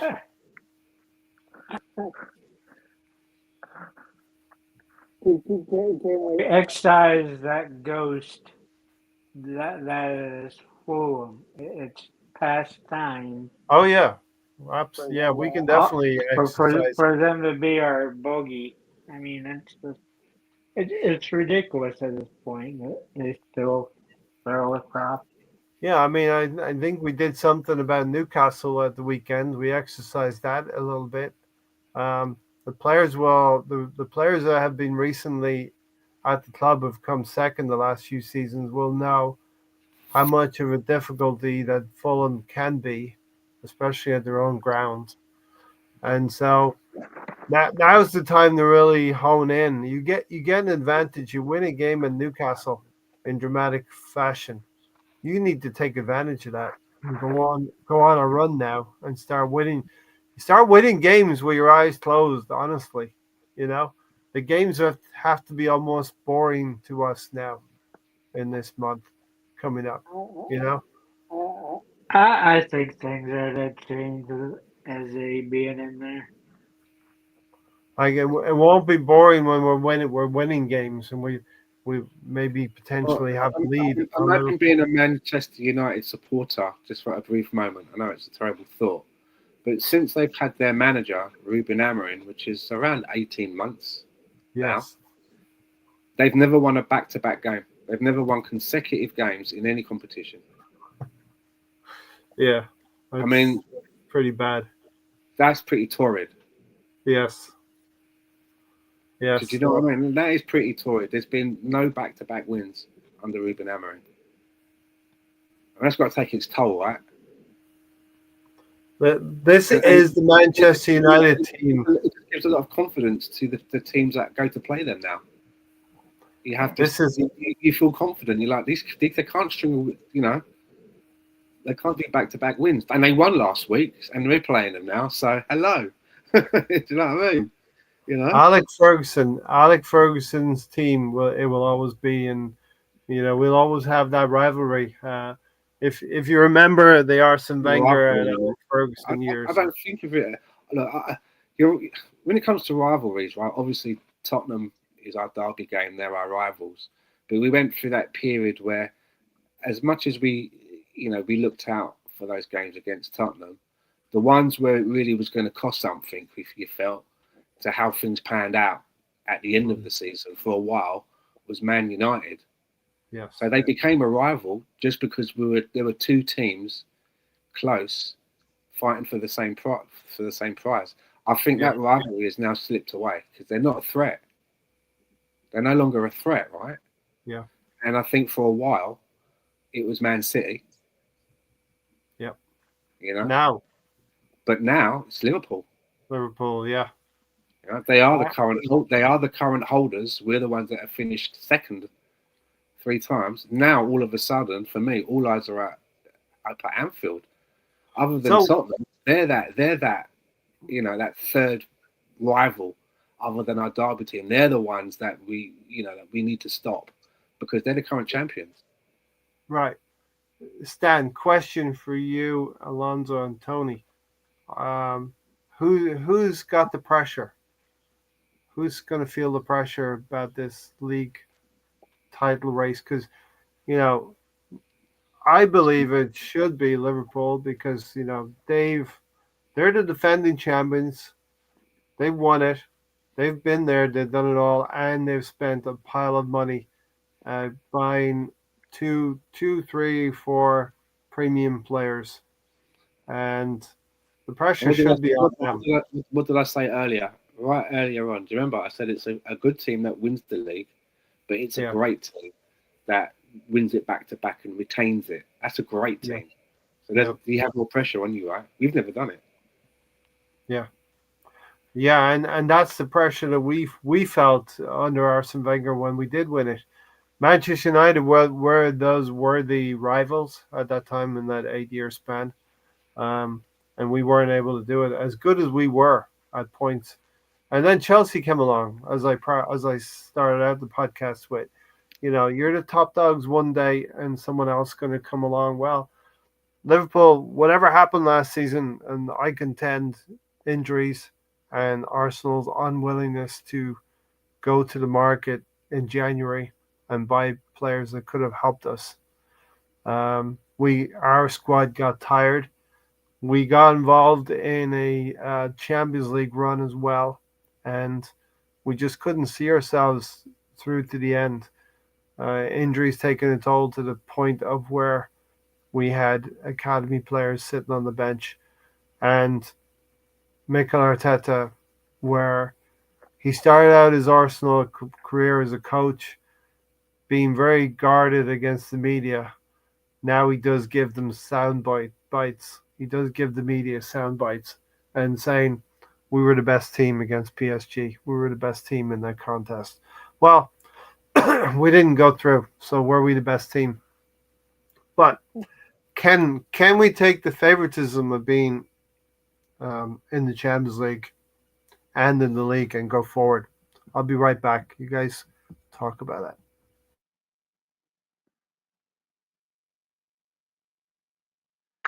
Stan, you're on mute.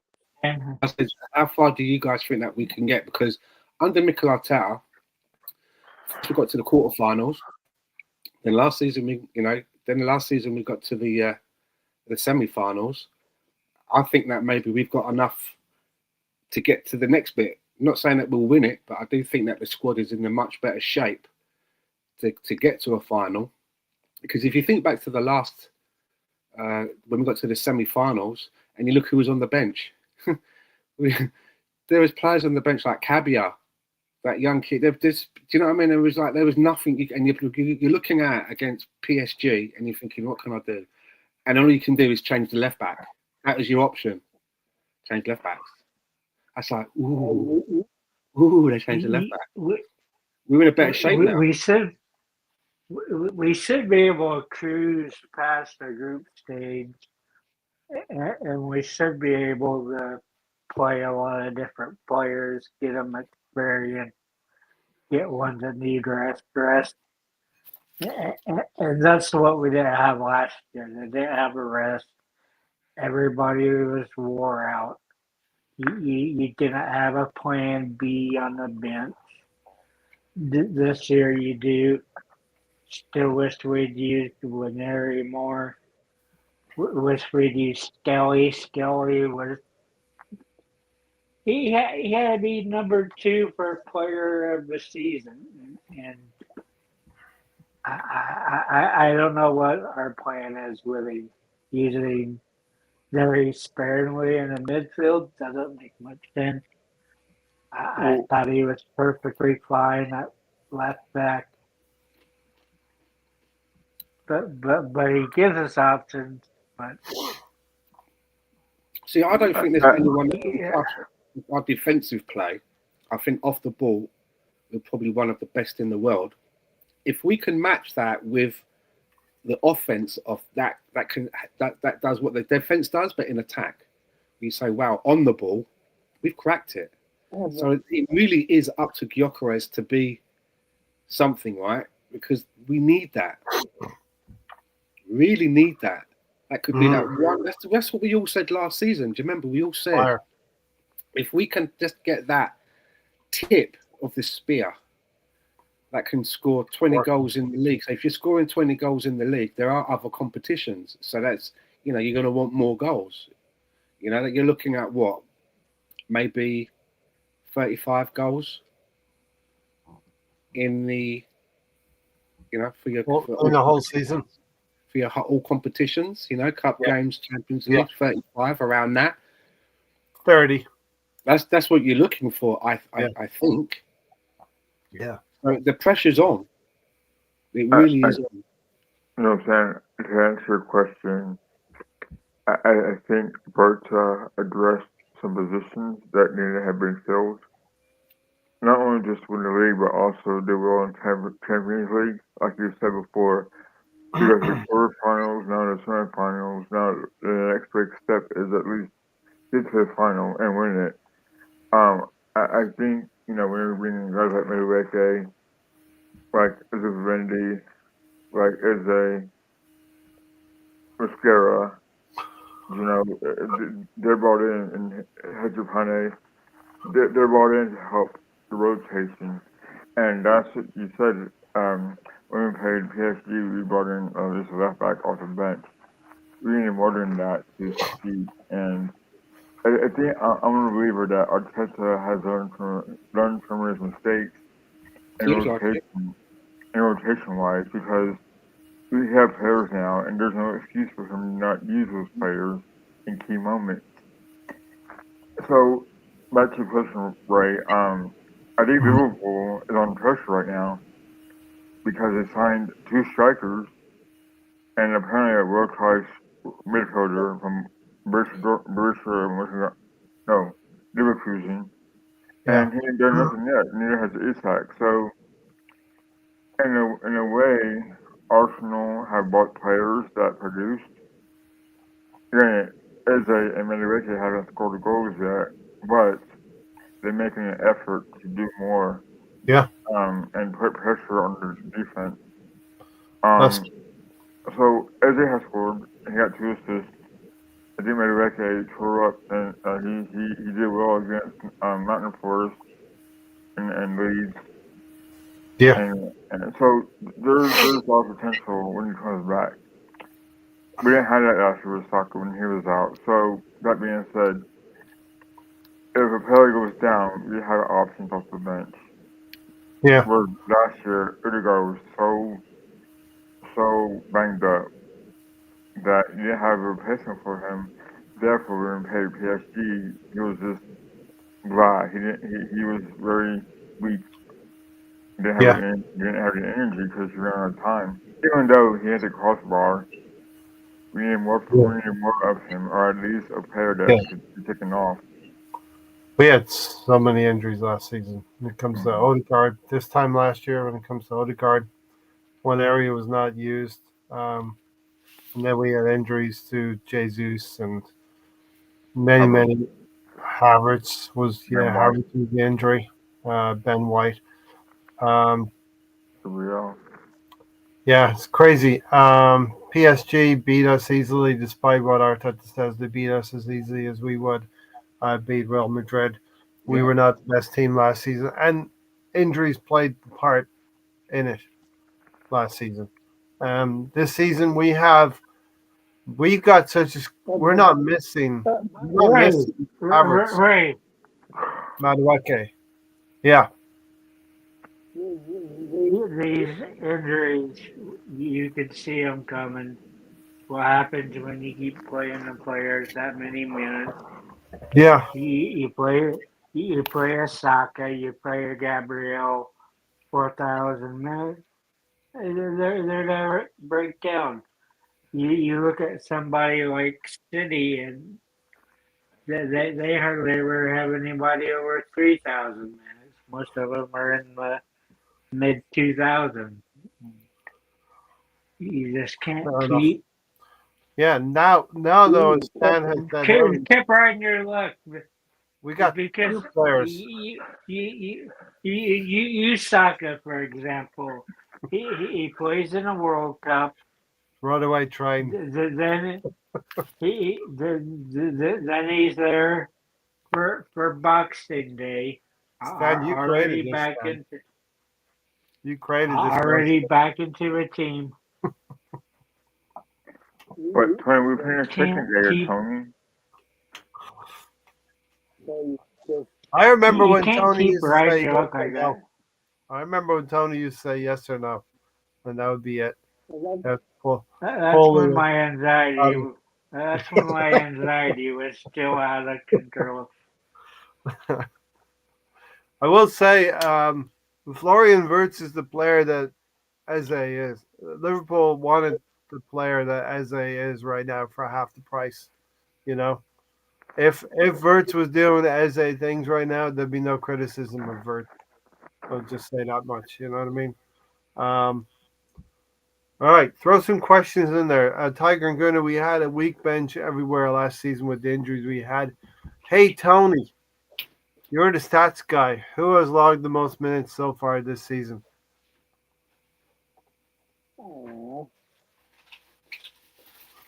Crickets. I hear crickets. He's checking it out. He's using Google right now. Or some other search engine. AskTony.com.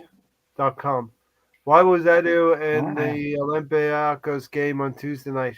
Why was Edu at the Olympiacos game? Interesting. I don't know. I didn't. I know did you why. s- Why? Because the owner of Nottingham Forest, that Mariakin, this guy, Hmm. Olympiacos is part of his group. And Okay. Edu's his job is not just at one club. He kind of goes around all of the teams in that Mariakinus guy. Yeah. All of his teams. Well, that's Very why he's there. likable. So basically, that guy watched his two of his teams lose back to back. Because Olympiacos lost, and then Nottingham Forest with Big Ange, they got a hiding as well. And With Ange, yeah. the Nottingham Forest fans were really strongly singing and pointing at Ange, their manager. You're getting sacked in the morning. They want him gone already at Nottingham Forest. But that owner, is that owner good for that club? You know? Mariakos, Well, I'm whatever surprised. his name is. Yeah. He's turning what was a good team under Nuno. And by the way, Nuno is now the West Ham manager. So we'll be seeing him on Saturday against us. But he turned a good manager in Nuno away from Nottingham Forest. Stop And a giving good me team. pop up. What's that? Oh, stop giving me pop up. So far, it's Rhea, Gabriel in the 700s. Potter will take over for us. The next rotating manager. You're on the Oreo stand. Is third. Oh, Viva Puffs. Okay. They're like mallows, the jam mallows or something, Yeah, right? that's right. Did you also Yeah. see that Ten Hag got sacked after 6 games from a team in Germany? Was it? Tony's Borussia. turned off the volume right now. That's the location. He doesn't want to Borussia hear that. Dortmund? Did you see that? I thought that was quite amusing. How I can you get sacked knew. after 6 games? I thought it was happening. I thought Was it would it 3? happen. Was it 3 games? Yeah, very, very early in the season. Tony will tell you that I rate Jared Bowen pretty well, but I don't think we can buy him after having improved the contract for Saka at right wing and Where would he signing play? Madueke. At one point. Where would he play? Indeed, Jared Bowen's a good player, but he's playing to keep West Ham out of trouble right now. You know what I mean? I don't think he can do it all by himself as well. So, anything other? Gabriel has the most, Reyes second, Zubimendi third, and who was a close fourth? Stephen, you're right. The yes or no, Tony, is long. I mean, look at the trajectory of Graham Potter, right? He was doing all right when he was at Brighton. Do you remember? Yeah, but Doing you that know, good. And then he went to Chelsea, And then Chelsea Bucharest again. is fourth. He went to Chelsea when his stock was high, right? And then did he have to manage 50 players or something? He was part of that, right? There are a lot of Signing players bonus. in there on their books. Yeah. What I hated about he was at Brighton, and here's the value of a well-run team. Brighton are a well-run organization. Tony Bloom. Tony Bloom. Yeah, so they operate quite well. They bring in good players. They let them play with ambition, because they know if they play well, they get to move to a bigger team. And in that way, Brighton have been a pretty decent side over the last 5, 6, 7 years. Graham Potter went from that situation where they identified and brought in good players to a Chelsea, or what did he get sacked from? West Ham, a bad organization identifying bad players, and you get. It's not that you're a bad manager. Maybe it is that you're a bad manager, but you don't have the best players to work with in that situation, and you don't get the plaudits then, because your players don't give you the wins to elevate your name. Potter left Brighton because he was never going to be able to keep his best players.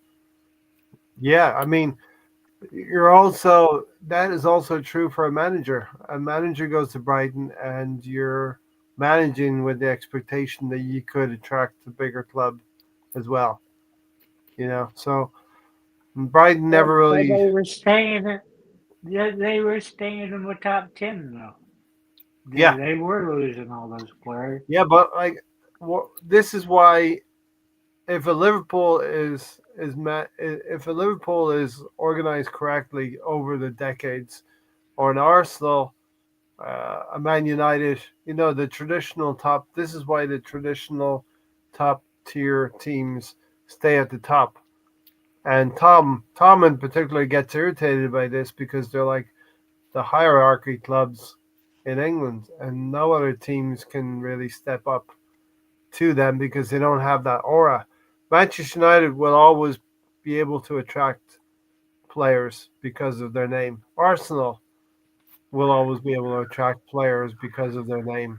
Liverpool will always be able to attract players because of the name, because these are the top three Chelsea. teams. Well, yeah, I but think Chelsea are up there. They've come through in the last 25 years. But Stan, you and I, they wave around the big money, right? They're prepared to make the big deals. And just speaking of, one of their big deals was Mikhailo Mudryk.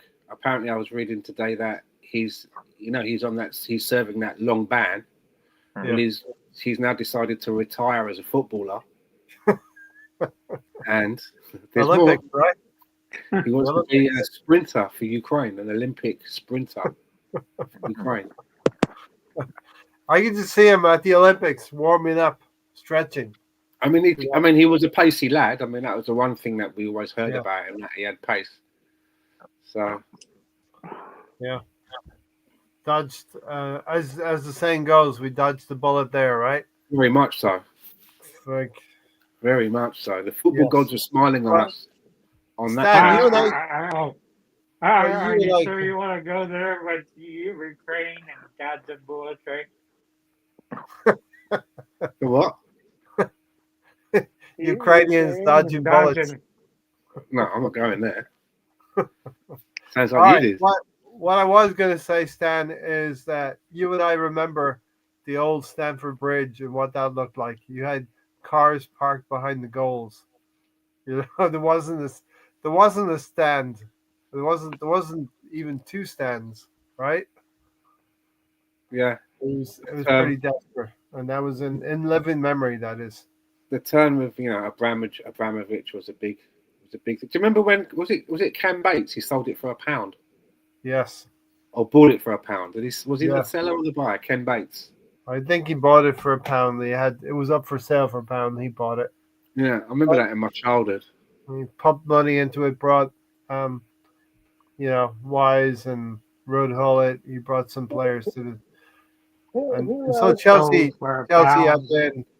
Chelsea have been a team in the last 30 years who have sort of elevated their status from mid-table to higher echelons of the Premier League. You know, But I do think that we've got a Money, problem there. right? Sorry, go on.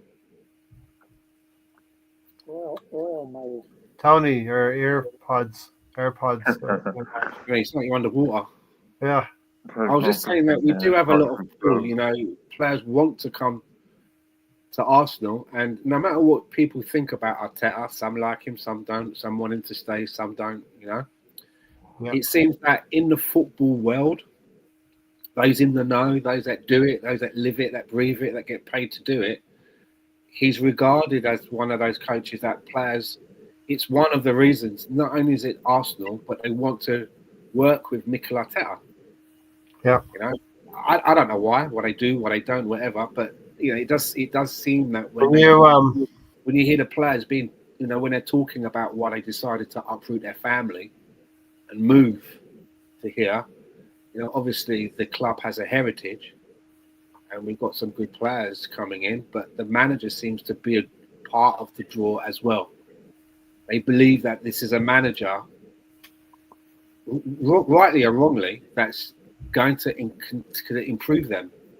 That's a feeling that I get when you see some of the interviews. Yeah, and with the rivalry now with Liverpool that's developing last season and more so, it's going to develop this season again because See, I don't want to sound bitter or, you know, jealous or whatever, but I always felt that last season, I know Liverpool won the league and, you know, clap to them, but I just didn't think they won it convincingly. I know they won it ahead of us, but there were so many times where I just thought that they were going to lose the game or draw a game. Yep.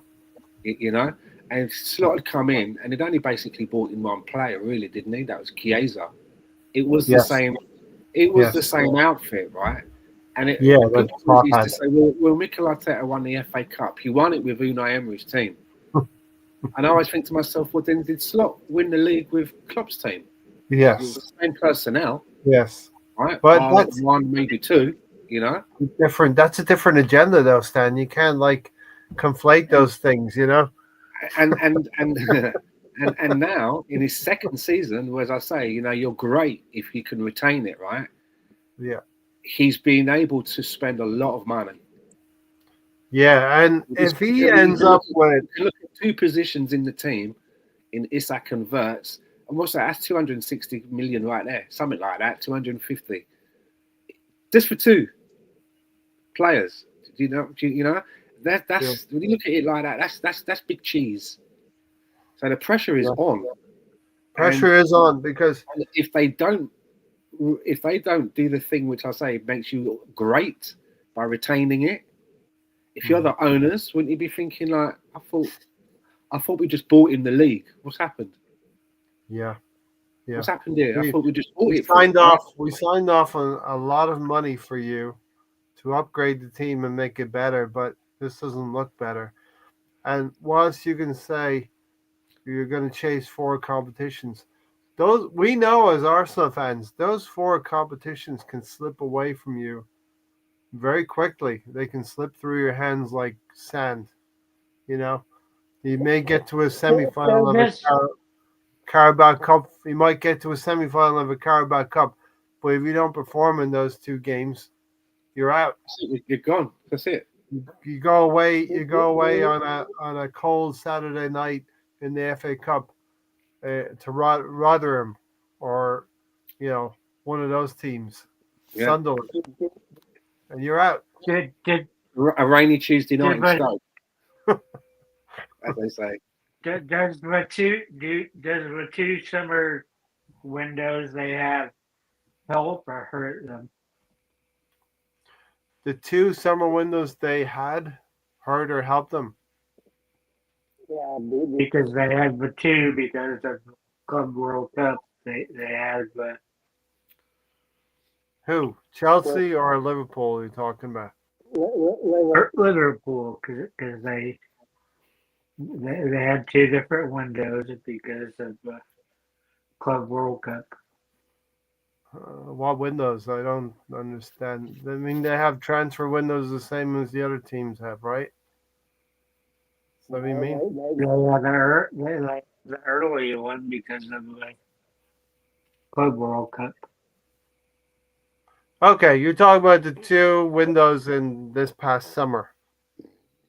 Yes, the two All summer right. windows that are So said, how right? how did that hurt them? Did you saying it hurt Liverpool? I said, does it help them or does it hurt them more? It's the same for every team. Am I Every missing team had something? two transfer windows, right? They had two windows. Two. Arsenal had two windows too.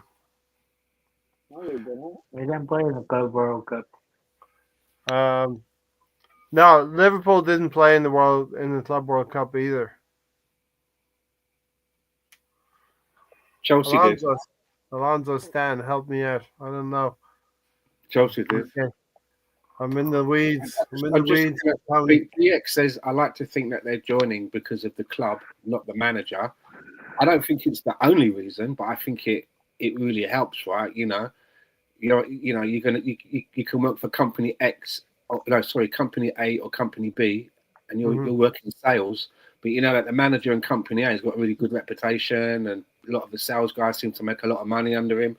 You get that. It's a little bit like I guarantee you, right? When I know this, it seems mad to say that this happened, and sometimes I have to Google it to see the pictures to make sure that this really happened. Do you remember in the COVID season when Carlo Ancelotti became the Everton manager? Yes. I know, right? That it happened, right? I guarantee you there were footballers who around that time when they're looking at moves and talking to their agents, some of them would have given Everton more of a consideration than they may have never done before because Ancelotti was there. They'd either worked with him before or they've always wanted to work with him. Yeah. Could be a player that's coming towards the end of their career, but a good player. But I want to work with. Sometimes the manager does. Surely Pep Guardiola must be a draw. Yeah. And I think that I think that Mikel Arteta, love him or hate him, he hasn't won anything yet. Yeah, fair enough. But football players who know the job, they speak highly of him. And if they didn't, they wouldn't have re-signed their contracts. Ranieri, we got him to re-sign. The young guy, he sees a future there, a pathway. If he didn't like it, he wouldn't. Yeah. Saka, the main man, is about to put pen to paper. Gabriel Magalhaes, Saliba. So that tells me that, if they didn't like the regime, they wouldn't stay. Yeah, I love the club. I love the club. It looks nice. I love the history. I love the fan. But the manager, I don't buy into what he's saying. I'm out. Yeah. A little bit like everyone's taking the mickey, innit? Because Mikel Arteta hired the RAF to help him with communication. Did you hear about that? Yeah, but why does he do these things? I know it's like because he can't go to sleep. And he said, I was lying in bed thinking. I was like, of course you were. Why not just go to sleep, mate? He can't.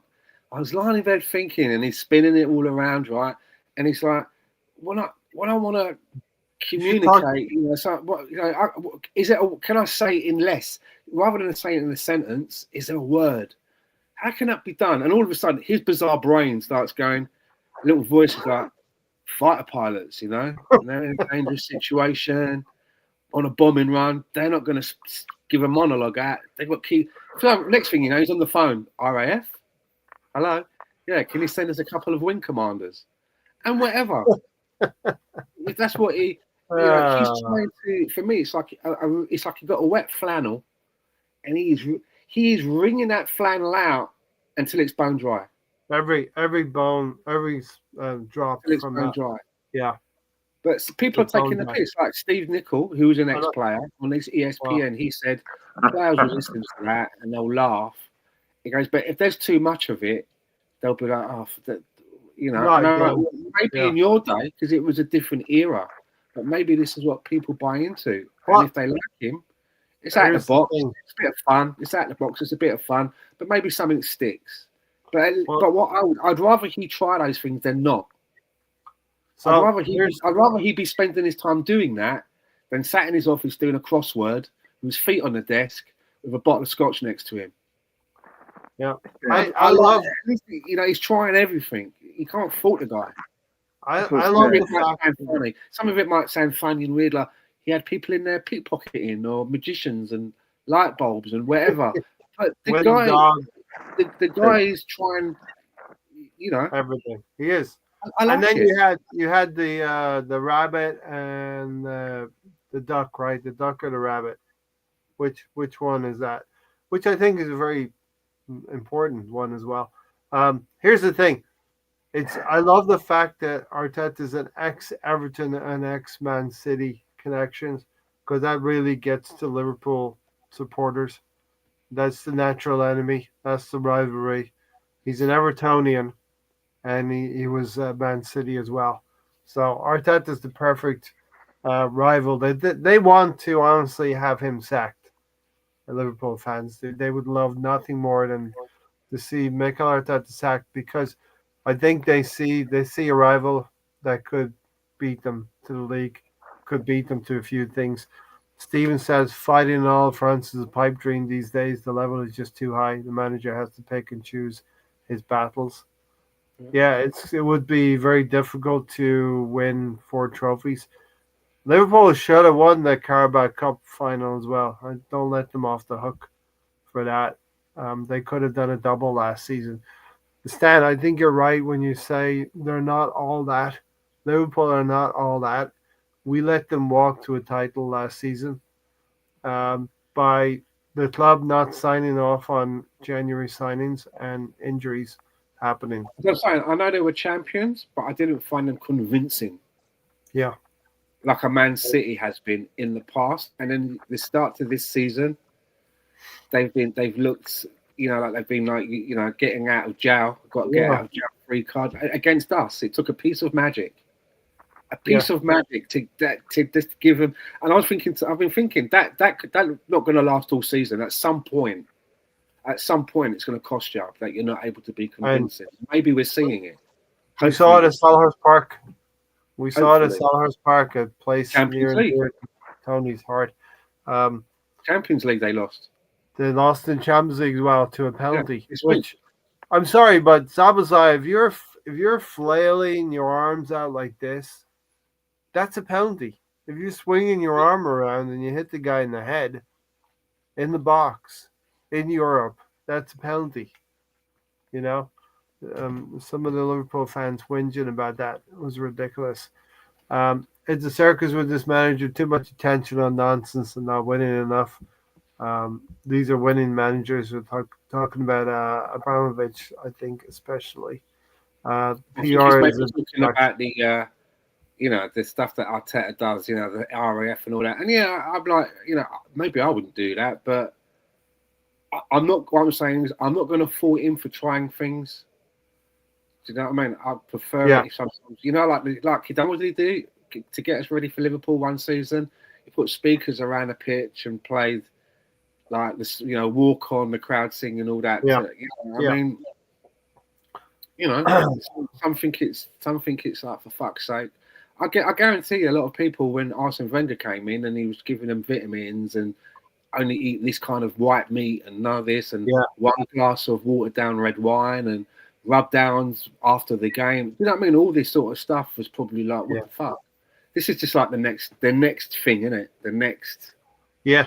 And then Tony Adams did innovations. Tony Adams did credit him later by having his career extended by 2 or 3 years. I'll tell you what, right? If we win the league this season and the Champions League, they'll all be getting in the RAF. Yeah. Simple as that. What's the odds on a double? The Premier League and Champions League, pretty long, I'd say. Things need to be kept internal, not broadcast, and let it come out after we've won something, not before. Yeah, agree. Problem with signing because of the manager is that managers come and go. The club is always there. Our 2 main title rivals look ripe for the taking. And would that be City? I mean, City and Liverpool are the 2 we're talking about, you know? So, listen, I think we'll get out of here pretty soon. That was quite the dust up in the City Champions League match yesterday. Players need to stop trying to pick up injured opposing players. Yeah, I didn't actually see that. I don't know if any of you know what happened in the City game. I guess players were going down and injured, and City were trying to pull the players up to play. But Alonso, how you feeling? I was just gonna say, I just don't watch ESPN FC anymore. I think they have all agenda against Arsenal. Yes. I think Stephen Nichols is just bitter still about having 89. 1889. Yeah, it's like the dude, even that one guy from Colombia, right? What's his name? Um, Oh yeah, I know the guy you're talking about. But Andreas something. Is it name yeah, Tony? What's his name, Tony? and freaking Craig Burley, he's the worst of the Oh lot. yeah, yeah, Liverpool Moreno, supporters. Moreno says Yeah, big. So Marino. Yeah, yeah, Marino. that's the Us- guy. Yeah, it's like they all had this narrative against Arsenal. Ever since I started watching them, I have clips of them. It seems like they're easily call out Arsenal and how they play and how they win and how they draw, etc. And they don't call it Liverpool. They don't call out City. And so like it's like they hired these old heads, right? They had no idea what they're talking about. It's just this narrative against Arsenal. It's like God, and even Shaka Hislop, who ain't done, what he's done. What good did he do? You know, did he play for West Ham when they were bad? Newcastle, West Ham. I think we're transitioning to the a new segment called Cooking with Stan in the microwave or the toaster oven.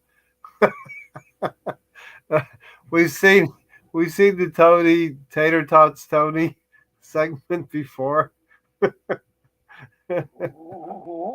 I'm just waiting for a big flame to burst out of it. Yeah, we should get the number for the emergency services That just in case. that stand with a fire extinguisher. 89, Stephen Nickel 89. I say LOL. And Steve McMahon with the one more minute. Steve McMahon. There you go. How much is left, Steve? One more minute. Mourinho is the least qualified person to speak on cam. Shit players, shit teams. Yeah, ESPN. I kind of don't like that I think they have the FA Cup coverage. So I do have to watch some of the FA Cup games on ESPN.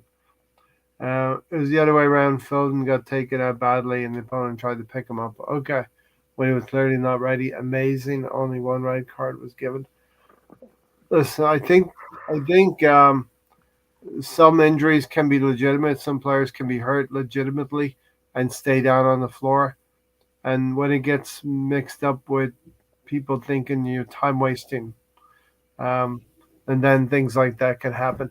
The referee in these situations, especially in Europe, um, will deal out red cards, and the PGMOL will only deal out red cards to some of the teams, and some of the other teams are protected. But listen, I think we'll leave it there. Stan, you got any final things to call out? I mean, what's on the menu for you in the next 30 minutes, Stan? Fried liver with onions and fries. Not for everyone, not for everyone, but do you use a bit of flour? Do you coat the liver in the flour?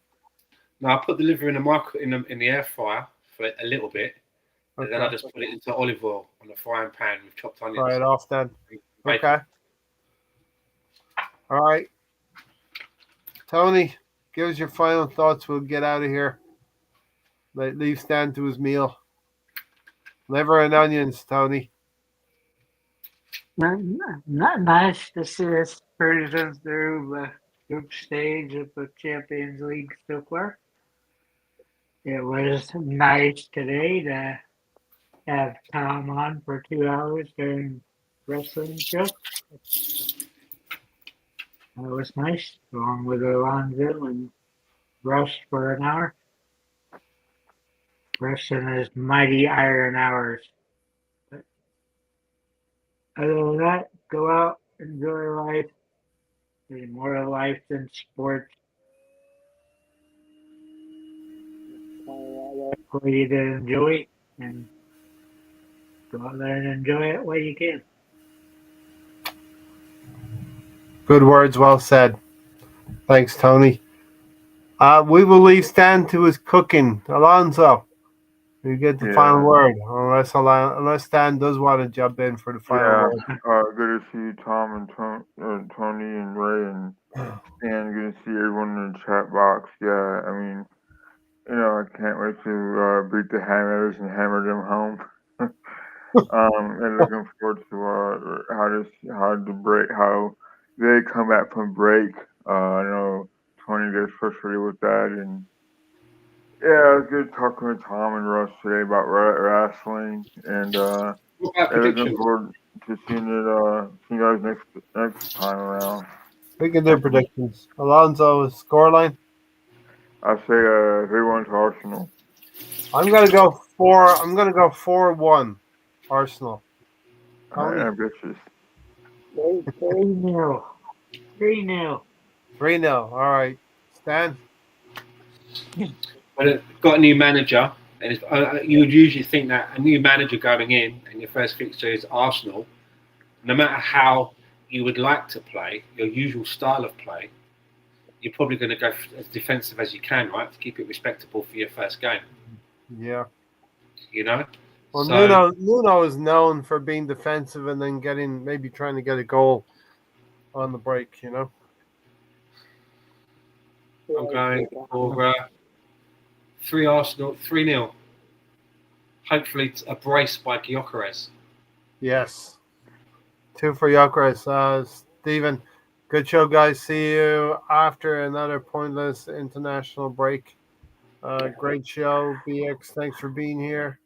Moderator, number 1 moderator in the universe. No handbrakes, all gas. Can you send that message to Mikal, please? 3-0 to the Arsenal. Predict 4-0 to the Arsenal with a Gyökeres brace. All right, there you have it. We shall see you on the next one. Tony, good night. Alonso, good night. Stan, good night. And good night to all of you. Take care.